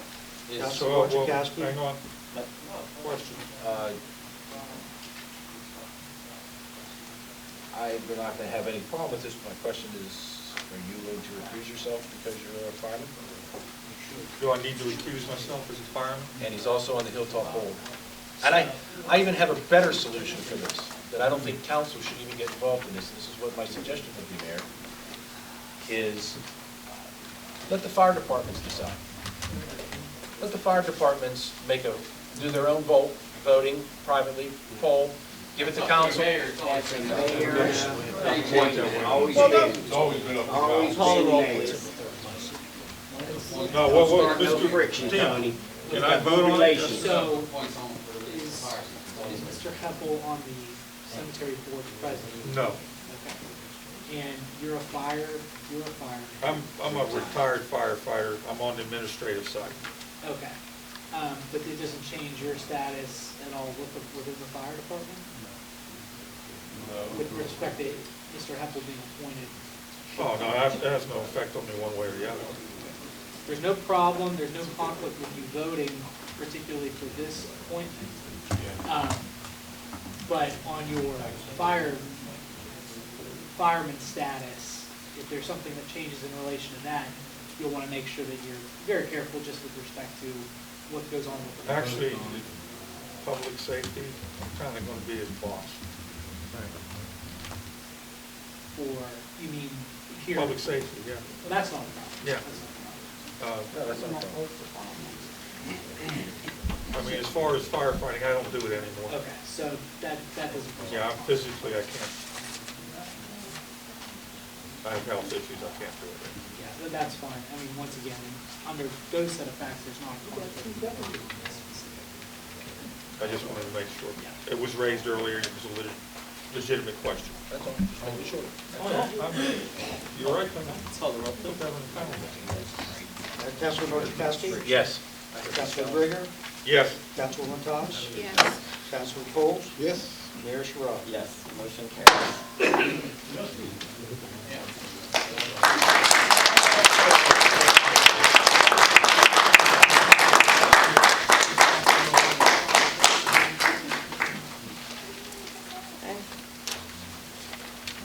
I make a motion to recognize and declare the positions of city treasurer and city controller vacant as required under the third-class city code for failure to qualify for office with the submission of necessary affidavits of residency and bonds prior to taking the oath of office within the necessary time limits. Do I have a second? I'll second it. Any other discussion? I know we touched on it earlier. Call the roll, please. Councilwoman Thomas? Yes. Councilman Coles? Yes. Councilman Chakowski? Yes. Councilman Gregor? Yes. Mayor Sherrod? Yes. Motion carries. I make a motion to appoint Gerald Saxon to the office of city treasurer for the remainder of his term and effective upon the provision of the required affidavit of residency and bond. Question? We need a second first. I'll second it. Question? All right, the city administrator is going to call who to get this bond issue resolved? We have a bonding company. So we're going to contact RFP and get the bond taken care of. Well, how is the bond based? It's my understanding, and correct me if I'm wrong, that it's based on the amount of money that's brought in through the tax office? Yes.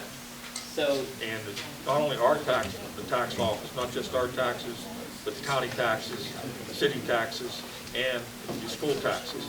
It's based on that number? That's correct. So once again, the bonding requirement, always keep that in mind, is it's intended to protect public funds. So if somebody absconds with it, it's going to be there. Not that would ever happen, but it has happened in other places. So that's what the bond requirement's for. In order to make sure that the city and its funds are protected, the recommendation is that you tie the amount of that bond to whatever the city may have on hand at any given particular point in time. So, whatever amount that typically is typically what municipalities have as their bond. So it wouldn't be like the total amount, it's just what the average amount that was on hand?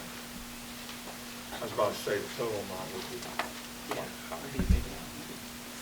So right now, I found a 1958 ordinance showing that the bonding requirement for the treasurer is $238,000, and the bonding requirement for the controller is $500.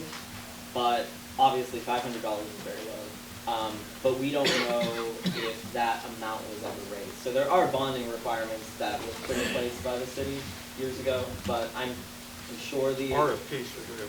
Yeah, I think we spoke, and for the controller, it should be $50,000. I think that's a pretty average number. So you would want 50,000? part of the, when you go to reappoint, you would want to set what the bond is going to be for that position. Okay. Because that's how you make sure you've got it covered if you're setting it up. So, With 50,000 covered for the treasurer as well?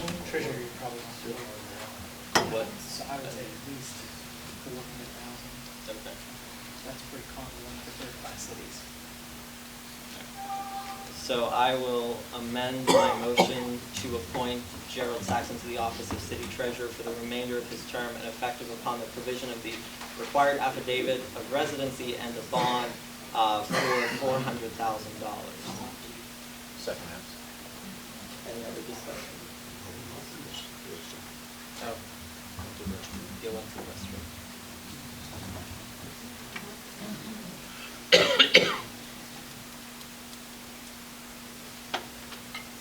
Jim.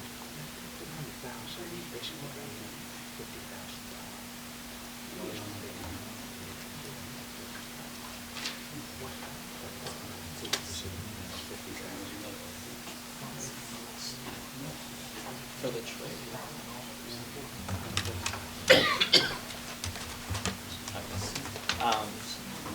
Could you call the roll, please? Sorry, I should restate for Councilman Bowles. We have a motion on the floor to appoint Gerald Saxon to the office of the city treasurer for the remainder of his term and effective upon the provision of the required affidavit of residency and bond. The bonding amount is $400,000. And we have Councilman Orzechowski has made the second. Call the roll, please.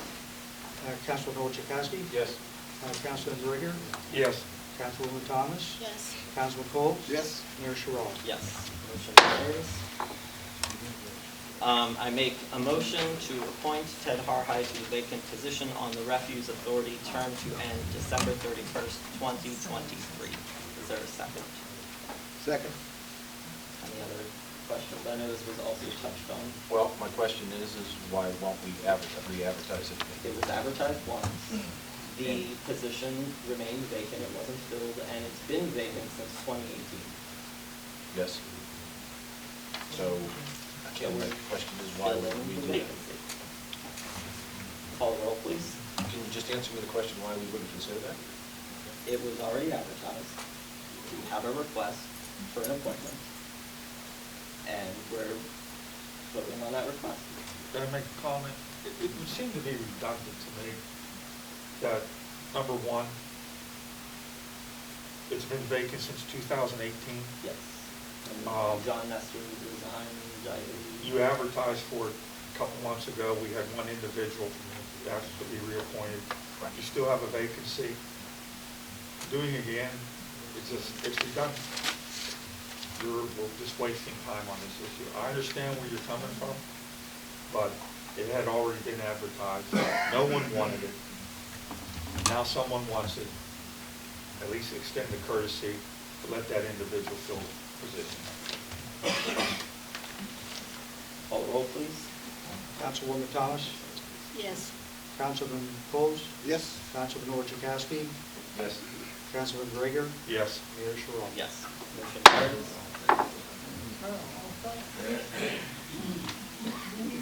A motion to approve the agreement with Portnoy to collect delinquent garbage bills for the city of Monessen. Is there a second? I'll second that. Any questions? Call the roll, please. Councilman Cole? Yes. Councilman Orchakowski? Yes. Councilman Gregor? Yes. Councilwoman Thomas? Yes. Mayor Sherrod? Yes. Motion carries.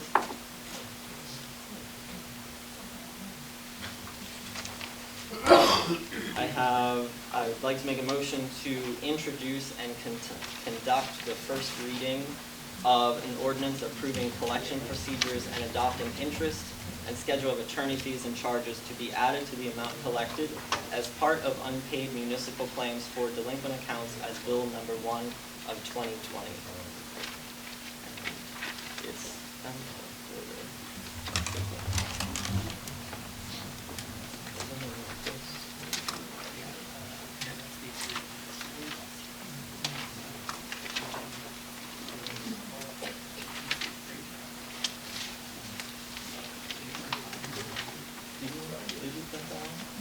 the ordinance, the bill number 1, that's the agreement.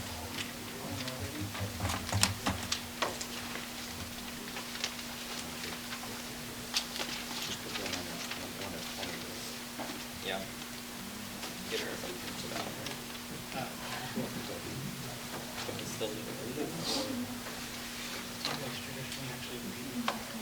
No, we've read the summary of the ordinance. I'm not sure. Did you send out the ordinance? Did any of you receive the ordinance city's representatives? Is there a second? Second. Questions?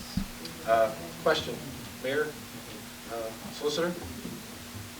Did either of you read the ordinance? I did not read the ordinance myself. Okay, so you didn't read the ordinance. Mayor, did you read the ordinance? I did not. Okay, so you don't have a clue what it says, do you? Regarding, I'll enlighten you. Actually, the ordinance goes back to 1956 because council originally looked at, that was something we were going to do and was going to revamp it, never got around to it, unfortunately.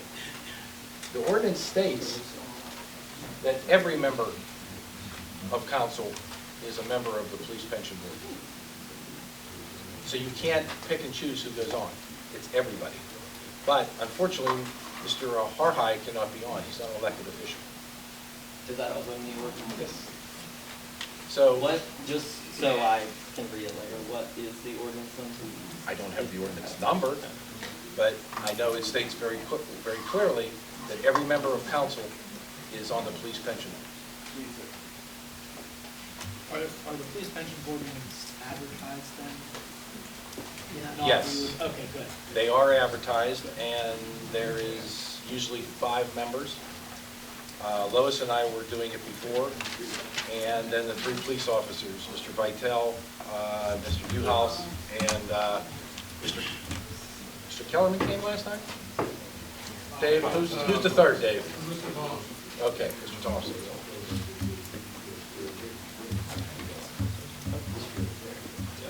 All right.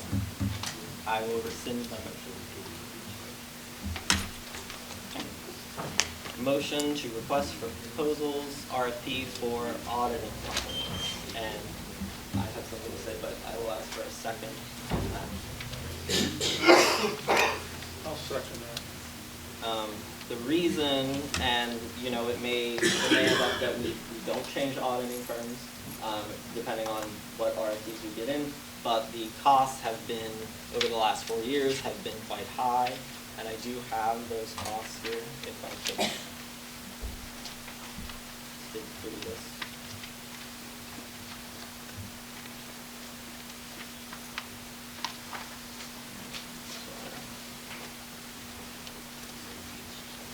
So this is according to the DCD audit.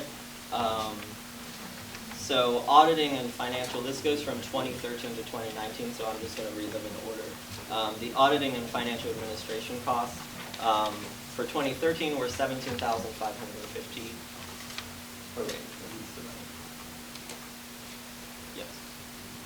$17,550. For 2014, $20,045. For 2015, $19,125. For 2016, $78,232. For 2017, $144,003. 2018, $75,624. And for 2019, $88,640. So the reason I'm making this motion to seek RFPs is to just see if we could get a lower cost in the auditing fees. So, and like I said, those come from the DCD reports that are found online. Call the roll, please. Councilman Grigger? Aye. Councilwoman Thomas? Yes. Councilman Coles? Aye. He said aye. And Councilman Orchakowski? Yes. Mayor Sherrod? Yes. Motion carries. Next, I'd like to make a motion, this should read, to adopt a social media policy governing city employees. And this is in response to what has happened with the police officer in the last few weeks. So this is to address this. There was no policy in place. So that is why the solicitor prepared this policy and worked with the union to find one that would work for everyone. Do I have a second? A second. Roll, please. Question. Yes. Did you say you talked to the union? Which union? The police. That was specifically the police union as it addresses that one. We want to make Speak up, sure that please. before it applies to any other collective bargaining units, that we also talk to those who. Oh, so you have to talk to the other. Yeah, but this one, we're going to start with the police department, just because everything that's transpired, we want to get them on first, and then make sure that, all the other unions also don't have any specific objections to it. Since you're talking about that, did you guys did anything transpire from that? So since there was no policy in place, that really takes away the teeth of anything that we could do. I spoke with the solicitor and the chief about doing a diversity and implicit bias training with the department as well. And the chief is open to that, and we're working on scheduling that. But this social media policy will, of course, govern this moving forward. But I believe there's not really anything. There's not a current policy in Right. place. Disciplinary action is being taken, but that's a personnel matter. Right. Okay, so you're saying that because there was no social media, that there's really nothing that can be done to that officer because of conduct of becoming an officer? No, there's disciplinary action that's going to be taken, which we don't want to talk about at the meeting here because it's a personnel issue, but there wasn't a specific policy that very clearly enabled the city to take as strong of disciplinary action as perhaps the city would have wanted to take, which is why this policy is being implemented now in order to make sure that we've got something moving forward that enables the city to actually effectively take stronger measures for the disciplinary. So this is like a start. I have a question. Was this I just have a question. So would this be on her record? And since now the social media policy is in place, so would that be on her record, like a written reprimand or something like that, so that is already her first strike? Disciplinary action would go in her personnel file, Okay, as a yes. first, okay. Just Would wanted that to be a see. verbal warning or? The specifics of that, we once again don't want to talk about because it's a personal issue. Okay. That is, but, yeah. Gotcha. Call the roll. Councilwoman Thomas? Yes. Councilman Coles? Yes. Councilman Orchakowski? Yes. Councilman Grigger? Yes. Mayor Sherrod? Yes. I do have a question. I might have made a mistake. And if so, I might need to recuse myself. My wife works for the city. I shouldn't have voted on it. No, that's, because this applies equally across the board to all city employees, including spouse, not a problem with you voting on this. Okay, I just wanted to make sure, it just crossed my mind, this is going to be difficult for me. Yeah, this doesn't present an issue because it's uniform across the board. Okay. I'll be happy to tell you. I appreciate that. Not a problem.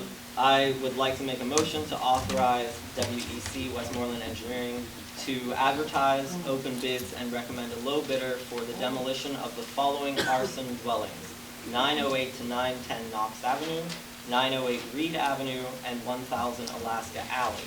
Advertisement will be February 14th and February 19th. Bids will be open on February 26th.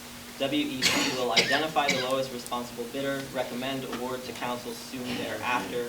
This project is funded by Community Development Block Grant funds. Do I have a second? Question? Yes. Do we advertise in one newspaper or two newspapers? Usually one, if we want to advertise in two, or, you know. I mean, no offense to anyone, but bidders. you have a couple different newspapers in Monessen now. I mean, should we be putting in two papers, or should we just be putting in one? I mean, we could cast a higher net with bidders if we put them in multiple. Just a question, I'm just thought. Would we add that to the motion if we wanted to advertise in multiple papers? Yeah, if you wanted to advertise in multiple, you should put it in the motion. Okay. Any the specific paper or just? Oh, no, it doesn't matter.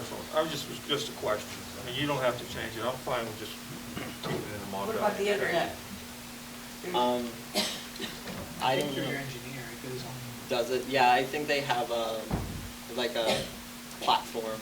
I can't think of the name of it. And also, it's, the bid packets are sent to likely bidders as well, in order to make sure that it gets out to as many people as possible. So between the newspapers, the online notice that goes out, and then also the bid packets that are sent out to potential bidders, that hopefully generates enough interest. Although my understanding is that we don't typically get very many bids, which is unfortunate. Call the roll, please. Councilman Orchakowski? Yes. Councilman Gregor? Yes. Councilwoman Thomas? Yes. Councilman Coles? Yes? Mayor Sherrod? Motion carries. Councilwoman Thomas, your street report, please. Good evening, everyone. We do have a streets report available for anyone who would like to review. It'll be in the city administrator's office. But you guys see the guys working every day, doing, cold patching, doing the parks. I see them every day doing the parks, shoveling snow. They work tirelessly to keep us safe and to keep our streets as best as possible. They work so hard. I see them picking up garbage every day, and then the same day, that garbage is right back there. We have to do better, Vanessa. We have to do better. But we make a motion to authorize WEC to advertise, open bids, and recommend a low bidder for the reconstruction of Grand Boulevard from 3rd Street Extension toward Marion Avenue. Advertisement will be February 21st and February 26th. Bids will be open on March 4th. WEC will identify the lowest responsible bidder and recommend award to council soon thereafter. This project is funded by Community Development Block Grant also. Is there a second? Second. Any questions? Call the roll. Councilman Gregor? Aye. Councilwoman Thomas? Yes. Councilman Coles? Yes? Councilman Orchakowski? Yes. And Mayor Sherrod? Yes. Motion carries. Councilman Orchakowski. A motion to appoint Maria Spiteri as the city controller for the remainder of her term and effective upon the provision of the required affidavit of residency and bond. Is there? Did you want to set the bond amount at $50,000 for that one? No, her bond should be, being that she oversees all checks, she should be bonded almost as much as our city administrator used to be bonded. That was $1 million. I mean, in this motion, you want to set what that bond amount is. But I would say set the bond amount at $1 million. Okay. Does she handle cash? Or she just checks the check? well, she's still responsible for every transaction that goes through the city. So she's legally responsible. Her checks can go out that time. Yeah, I'm aware of that, but the checks, it's not like cash that you can walk off with. The check cash will go too. Yeah. Is there a second? Any other discussion? Call the roll, please. Councilwoman Thomas? Yes. Council Coles? No. Councilor Chakowski? Yes. Councilor Gregor? No. Mayor Sherrod? No. Motion carries.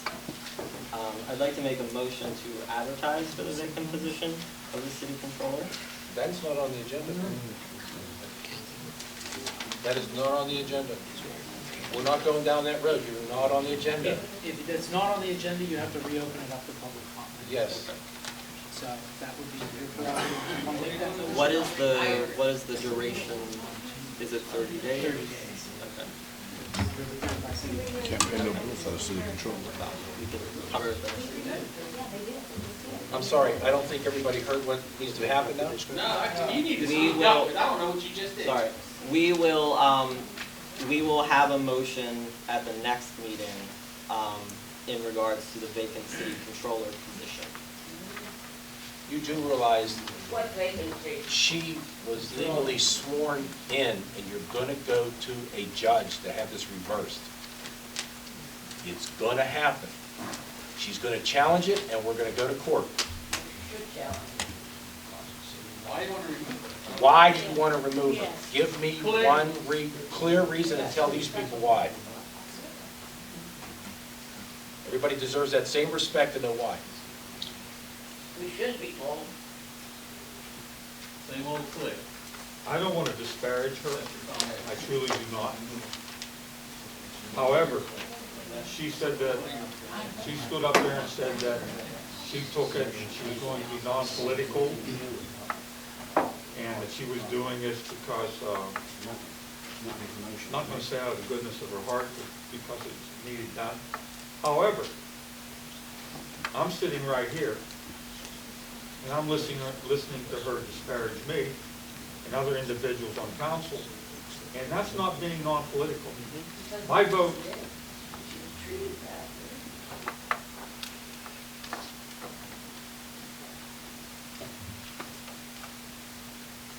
You're she not was- political? No, no.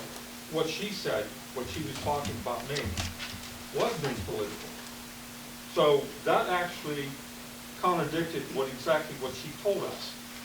It was a political, she made political comments. I was here on January 6th, and I watched the video, I watched her actions, I heard her actions. It was very political on her part. So I haven't, no, I feel that that position should be non-political. I feel that there should be no alliances to either factions, or, there's three factions in this town, let's face it. There should be someone in that position that's there just to do the job, and not to worry about what Gregory thinks, what Chakowski thinks, or what anybody else thinks. Good luck with that. Again, you're right. But guess what? That's what it should be. It's not that way right now. I give Wayne Vlasic a tremendous amount of credit for the fact that he sat there for all those years when people were talking about him, and he just sat there and he did his job. I never heard him say one bad thing about anybody Maybe while he it's was here. political after she However, was told that. you want the floor? No, that's all right. You go ahead, Don. You're doing a good job. I don't think I'm doing a good job. I'm just saying what I feel. Well, she was trying that too. Well, unfortunately, I felt she was extremely political, and I sat right here and I heard it. You think maybe that was because after she was ousted, or? This was before. This was the January 6th meeting. This was the January 29th meeting. Oh, she was already sworn in. All right. Whether she was sworn in or not, she didn't fulfill the other requirements. And if it goes to court and it's overturned, so be it.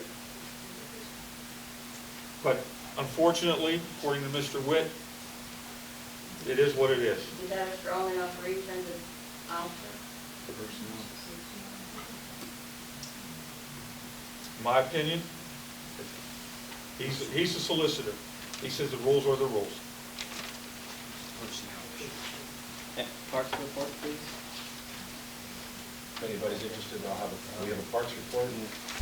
Clean the civic center is needed, put new lights in the police station, picked up limbs and trim trees in City Park, put a new mailbox in the City Hall, install litter and empty trash cans, and help the streets department is needed. Thank you, gentlemen, very much. Councilman Gregor. Okay, I need like to make a motion to accept letters of interest and applications for the position of Emergency Management Coordinator for the City of Monessen. Second. Very dangerous. That's the only checks and balances you got. Call the roll, please. Councilman Gregor? Aye. Councilwoman Thomas? Yes. Councilman Coles? Aye. Councilman Orchakowski? Yes. And Mayor Sherrod? Yes. Motion carried. I have a code activity report, code office report. It's here if anyone would like to read it. I have a report, a financial report.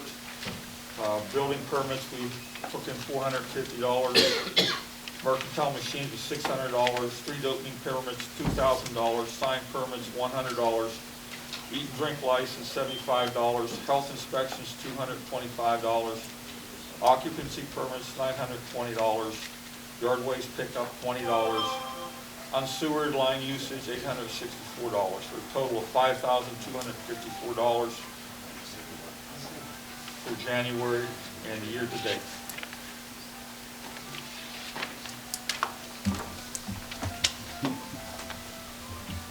I do not have a fire report or an EMS report. I'll have that in March meeting. Thank you. Councilman Coles. Yes, good evening, ladies and gentlemen, and Mayor, City Council. I'd like to read my monthly financial report. Total dollars available in accounts is $646,886. Total invoices due for payment is $554,198. Invoices to be paid this month is $106,000. Invoices to be carried forward is $448,198.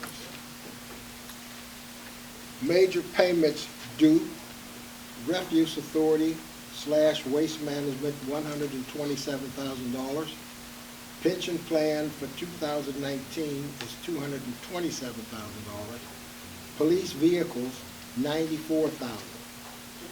And I'd like to add that we're still working to secure the tax anticipation note. Hopefully we'll have an answer maybe next week on this. That's my report. Thank you. Mr. Cole? Yes? How much money's in the general account, please? You know, what, No, I just asked a simple question. I'm answering you back a question. Why are you always nitpicking at things? Because that's the job you want to do. No. You are the problem down here. You have questioned everybody on this council about what they do, how they do, when they did it, and what they did it for. You need to stop it. If you want that figure, I don't have it here, sir. That's my monthly report. But you should have it every week. If you want more information, ask the city administrator. No, John, can you help me on this? As Mr. Greger has pointed out to me, I was the director of finance, and I had to know all these figures and know when everything happened in the city. I'm asking you. I don't have what you're asking for, and I gave you what I have in my monthly financial report. Not anything else for you. It's not for me, sir. It's for them. Well, I'm telling for you folks, I don't have anything else other at this time, other than my monthly report. Could you tell me what's in the Pliget accounts? The same answer, sir. Do you know what a Pliget account is? Do you know what Section 3 is? You're trying to embarrass him. Huh? What's the matter? Do you answer my question? You need to stop. You are the problem down here. Do we have an amount in the general? Really? What? I'm not talking to you. I'm talking to him. I just gave you my answer. You were trying to embarrass the fellow. Because he wants the job to do the job. He's learning the system. He's learning what we have. He understands what Pliget is. He understands what the money is. Then what's in the pliget accounts? What is section Can I 3? please You ask answer you what's in that. place? You answer section 3 when I asked you the last Are meeting. you back to this about, I on am the back to it, and contracts? there's more to come, sir. I gave you my Do you- report. I don't know if you folks understand, I'm not trying to cause a problem down here. I gave my monthly report on the information that I have in the time that I had to do it. And that is my report, and I hope it's accepted. And I don't have what you wanted, and I'm openly admitting I don't have it. I don't know why you're trying to put me on the spot for it. But that's my report. As a citizen, I would like to know what the funds are. I'll have it as soon as I can get to it, ma'am. We're working on it. All right, Do you, 2 meetings went by and we don't know what's in the general fund. Councilman Coles, do you also have, do you have a motion for the bills? I have them, yeah. You're talking about, That's this list, right? okay. I have a motion that this should be attached to everybody's agenda here with all this information in it. Do you want me to read everything here? This is, huh? You don't need to read everything. Okay, If but you wanna here it is right highlight- here. If you wanted to highlight It's a anything. backup to the front page. What do you have? It's all the backup invoices. Everybody, here should all council members should have it. You need to, are you making do this individually? Do you? Yes, you do. And you need to say how you're moving money and where you're paying it from. You can reference, are these all specifically associated with a budget line item? Yeah, the $106,000. Okay, so you're requesting for approval then to pay the $106,000 of Yes, expense? upon receipt of funds. And all 106,000 are associated with a budget line? Okay. And what is it? Where are the funds coming out of? It's not stated. You've got to state it. It says upon receipt of funds, but No, there's no. there's no It's not what I'm motion- asking. There is no motion on the floor at the moment. You asked him, you made it, you were gonna ask him to pay the bills, am I correct? Yes, but So there's you have no- to state where the money is there's coming no from. motion on the floor at the moment. You can't just make a blanket motion. You have to state where it's coming from. No, he didn't make a motion. I asked him if he was making a motion. And he said yes. So if the motion is for $106,000, the third class city code doesn't require that you link it to a specific budget line.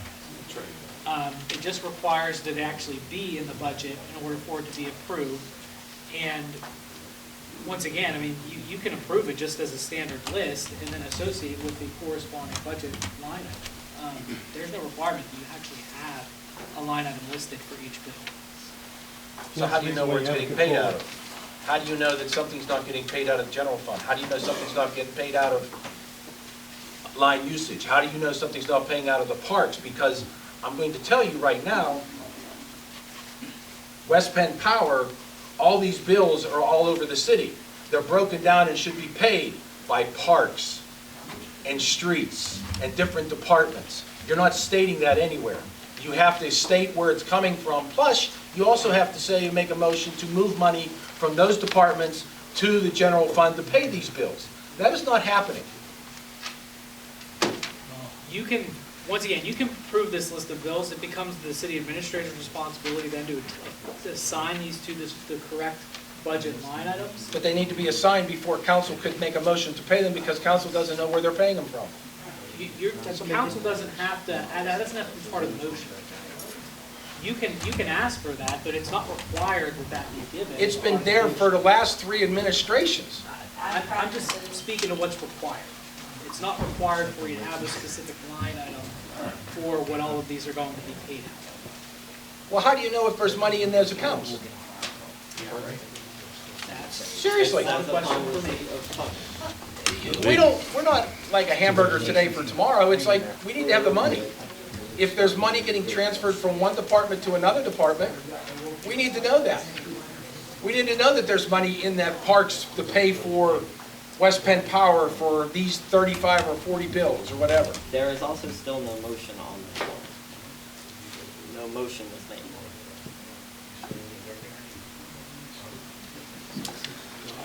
Councilman Coles, are you making a motion? I'm making a motion to accept my report. No, for the list of, in regards to the bills. You have on the agenda, you have a motion to approve the list of bills. That's what I mean, okay, that's what I mean. I'm asking to Yes. get an approval on it, yeah, motion on it. Yeah. So you're making a motion I'm to making a approve, motion. Make that motion to approve the listed bills upon receipt of funds? Yes. In regards to this list. to this list, $106,000, yes. Is there a second? I'll second it. Call the roll. Councilwoman Thomas, No. Councilman Bowles, Yes. Councilman Orchakowski, No. Councilman Gregor, Yes. Mayor Sherrod. Yes.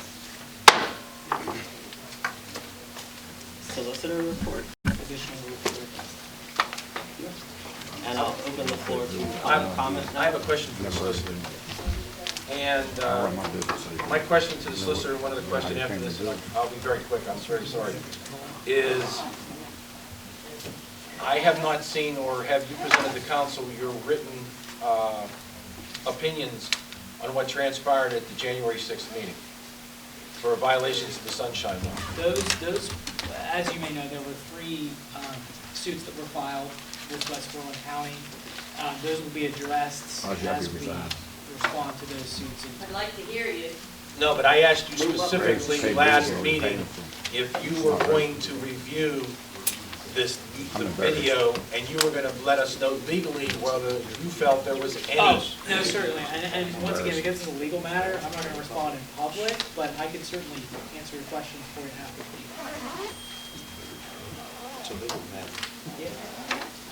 And I need a check for $94,376. $376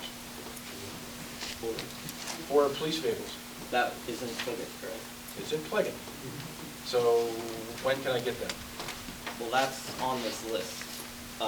The list was approved for the $106,000. No, it says that's money that was in the financial report, so I need a check cut for $94,376 from C. Harper. Where's the bill? There's the invoice. I'll get you a direct bill from them, but this is what the invoice Well, it's was. gotta come to me. I don't know why you're sitting with it. Because I'm the one that did all the work on it. Well, shouldn't the city administrator receive? This isn't the bill, this is the quote. Well, where's the bill? As soon as they're ready to deliver the police cars, I promised I'd tell them ahead of time, well, we know we'd have the money. I want to make sure we have the money. Well, if the money was included and it was allocated from the grant, then in theory, we would have the money. I just want to make sure, that's all I'm asking. That's all he does. Problems down here. Yep. And the other thing I'd like just to mention to everybody, apparently, there's going around people saying that the police cars were wrong, we ordered them wrong, they're hybrids, they're not correct. Apparently, the light bar is wrong on the vehicles, and it's going to cost $12,000 extra. That's the first time. And it's the first I'm hearing about it too, but some people like to spread a lot of rumors, and that's not the truth.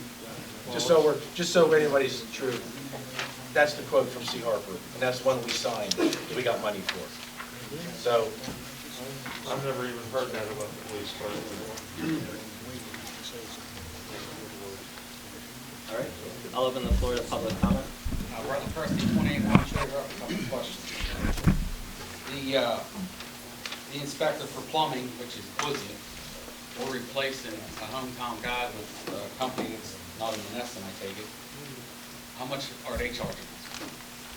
Are we saving any money? K2 is already employed by the city as the uniform construction code, to cover uniform construction code, and that is something that they already do. So this is to avoid that issue. So they're gonna come out every time we have a problem? That's just part of their job. I was encouraged. That is not their job. Their job is to go inspect a house, is when you're building a new house and check the quality. It has nothing to do with the street. I was code enforcement, I have my license, and I just recently let it expire. So what are we, if we have an issue with the streets, they're gonna come out, no problem? No, that's not theirs no, they're not going to come out, because if it's a plumbing issue? no, they're not going to come out at all. It's not their job. It's not their job. Their job is like you just said, it is for code, for buildings and structures. I know what they're for. Okay, But so I'm asking about the plumbing, because this is plumbing. I don't know, you have to ask the mayor and everybody that wanted to vote for it. It's in their capacity. So when your pipe breaks, Yes, they're You gonna gotta come. call a plumber, you don't call the inspector. You call a plumber. You call inspection- DSAC, you call. For inspections of sewers, when they install new sewer lines. Install new sewer lines, right. Right, exactly. Like they did out here. Not on the main streets, that's Just on the- your personal property. All right. That just doesn't seem right on. I don't think, but, the next question is, the question about the, since you brought up the police cars, hybrids, where are they getting charged at? Do we have a charging station? They're not actually hybrids, are they? Yes. Are they? Yes. Do you information? I'm sorry? Well, they're energy efficient, but they don't require being charged, but No. they take fuel. Correct. Okay, I didn't know if you Yeah, we had. have. Yeah. There were specific, It's gas too. there were specific requirements in the lawsuit. Okay, there's a copy of it. And we secured the two cars, the same thing as the exact same cars as Denora has right now. Okay? And just so everybody knows, Carroll Township went with the electric cars, and we said we did not want the charging stations. We turned them down. And Carroll Township lost their cars. The state declined the bid. So they got no cars at all, and Denora has got 2 cars each. And there at Sea Harbors, they finally came in. They were having the light bars and everything else put in, and they will let me know when they're done.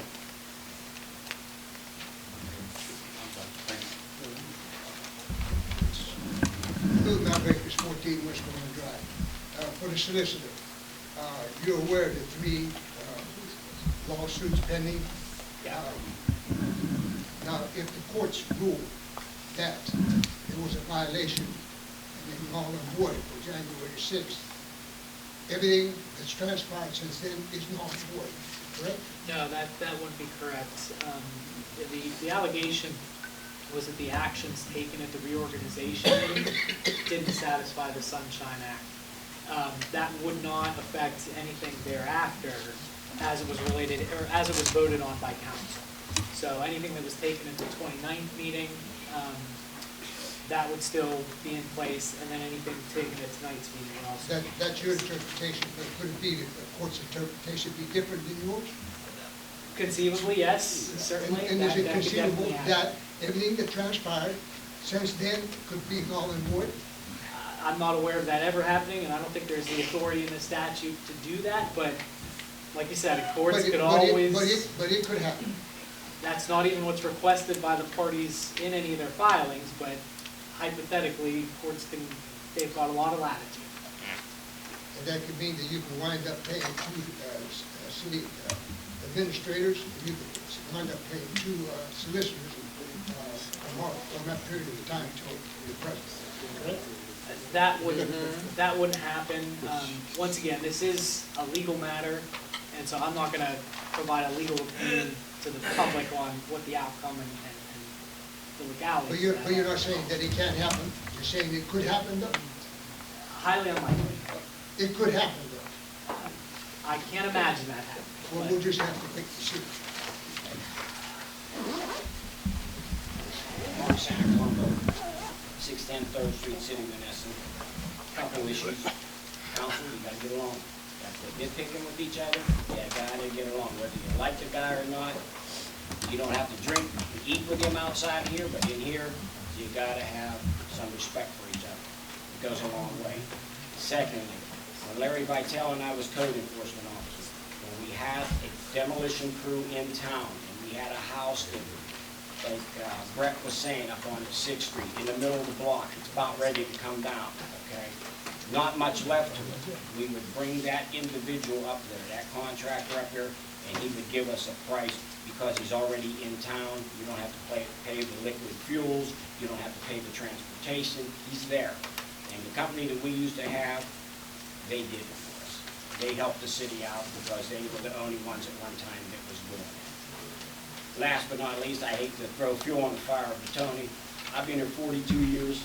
I'm 60 years old. I've been a fireman for 42 years. Our departments have both been coming together, gelling. That comment you made for both companies to vote on a fire chief, all that would do is cause friction. We don't need that, okay? We don't need that. I've been a fireman longer than you've been a resident of Monessen. That's okay. I've been a fireman in both departments. Yeah, see, you don't like that. But I'm just telling you, don't cause a rift between two departments that are getting along I fine. just thought it was a common sense. No, it was a wrong thought. Well, You it's should have my thought, you know, there was a thing, think before you speak. It was my thought. Yeah, and it was a wrong thought. That's okay. Like I said, I've been in both departments, been through the frictions, the fighting, the in-house fightings. It's not good. It's not good. We're here on the good of the city, okay? Because we go out there while you're in your nice warm bed and we're freezing our backsides off. We're out there on a person's worst day of their life. We're out there trying to tell a little kid, when I had a little kid holding my hand, please, mister, don't let my mommy die. You ain't never been in that situation. It's not a good situation. Both departments are gelling. Don't be the cog in the wheel. Yes, you were. Yes, you were. Because you don't like Delmar Heppel, and it's known fact. I voted for him. Yeah, we have. Because you had to. Not because you wanted to, because you had to. And I don't care, because everybody knows me. I'll speak the truth. You didn't have to Okay. vote. I didn't have to vote for You anybody. didn't have to, because it didn't matter. Okay? We all appreciate the fire department. Yeah. There's no one who doesn't. I'm Nancy Horvath, 1417 Arlington Street. I just have a couple little questions. The equipment that was used with the meter nades last year, they brought in all this equipment and new, I don't even know what these things were called. Is there any possibility of... The meter feeder thing? Yeah, is there any possibility of getting any refunds on that stuff? I'm not sure. But they're not using them, I just wondered what, I don't even know what all was involved. That was, meter feeder was terminated, correct? No. Last year? No, It wasn't? no. It was month to month. Okay. It's still month to month. But I mean, they're not being used, so... Correct. You can still use your credit card for it. That hasn't been turned off to my knowledge. That was month to month on them. Well, something should be done, I guess. The other question, talking about fire department, at one time it was suggested that the fire department use these buildings as instructions for the firemen and have a controlled burn. And they were doing it, was turned down once before, but it's been done in every community around us that I know of. And I don't know why we can't do that. It'd be such a great tool for the fire department. to have I these burns. agree, but I'm pretty sure there were some constraints because of how close the houses are. I don't know if Dawn... But there surely can be all close. The problem we have here in Monessen is, it's a great thing to go out and do, but you can't do it in areas where houses are too close. I agree. You I can't do it, understand. and if you go out and you're going to do it in a neighborhood, you have to let the neighbors know that you're going to do it. And it just takes one neighbor to shut down the project. Majority always rules. It should No. always rule. No, I wish in this case you could But I mean, what a correct. great opportunity It we have. is, and for years and years we'll try to do it. I know Mr. Heppel did it when he tried to do it municipal chief. Yeah, I Kenny know Billick it. tried to They've all do done it. Chris Brome tries to And do it. still, they're still, It all it takes is one individual, and there's what so if I many go up and threaten requirements. them with bodily harm? Well, that's happened before in Monessen, but it doesn't work Either. too well. Probably would be good. No, it's, you know, Aren't there any that we could do? there are, but We want the contract to cover all that. It no, just isn't. we can't, we just, there's a house that we just looked at the other day, and it would be perfect, but it doesn't belong to the city. Yeah, and that's, therein lies the issue. You know, you have to jump through all the hoops and follow all the red tape. Yeah. And Especially these young kids coming up, it'd be great for them. trust me, it would be awesome. Just thoughts. Tony, one thing about that you was touching on, the live burn has always been out of the question. We've all tried, and used Tim and Chris, DEP with the city of Monessen, just seems like a nightmare to try it. But one thing that we did do in the past that I would like to see implemented again is a house that once turned over to the contractor to be in demo, you can approach the contractor. If he signs off that we're not going to sue him or whatever, if we get hurt, we can cut holes, we can train in the building until he tears it down. Oh, well, We did that under my when I was chief last time, I'd like to see that implemented again. Well, you're the chief. You can't light Make it happen. You can't light it. The list that you currently have, there's nothing there that would be safe enough to even train. So Delmar, why wasn't, what about those houses that Dave was working with the state for? Which one? Dave was working with the state. Yeah, there was one on 99 Pennsylvania Boulevard. The problem there is it's very close to the other structures. It has two large oak trees in the front yard. The deal was, before it even started, the oak trees had to be cut down. That was Chris's deal. I really don't want to elaborate too much on that, but it just fell apart. Were the trees cut down? The trees were never cut down. If you look at the house, it's close to both of the other houses, and it has two probably 100-foot oak trees in the front yard. So part of the deal was, before the training even started, those trees had to be taken out, and they were never taken out. Any other public comment? I have one. Is there any way we could start these meetings earlier? As you can see, we're going to be almost 3 hours into it. Can't we start at 6? I get home from work at 6, so that would be out for me. Perfect. That'd be perfect. It's not enough time, unfortunately. I wish we were. Just real fast, I don't want to take any time, but the third-class city code has 260 pages in it. I only printed out 4 pages here. But just real quick, it says that, one thing that it says is, in lack of a controller, the city council should appoint a temporary controller. That specifically states that you shall not abolish the office of controller. The elected controller shall continue to exercise these powers restrained for the controller in this subdivision. It basically says you cannot get rid of the controller. There's no checks and balances. You guys are great, so have fun. Could you comment on that? You guys haven't abolished the position of controller. I mean, you guys have to fill the You vacancy. have 2 months without a controller. That's what's that? It's February. I understand that. That's why they have to appoint to fill that vacancy. But wait a minute. This is the way you gotta take equal sides here. I mean, you can't take one side. I mean, it's unheard of that you don't know what side, where the bills are gonna get paid from. I don't run my business like that, and I'm sure that your firm doesn't run their business like that. You gotta know where the money's coming from. And quite frankly, It's scary. by removing Maria tonight, when's our next meeting, Mayor? March. There's no controller again till March 2nd. You don't operate like that.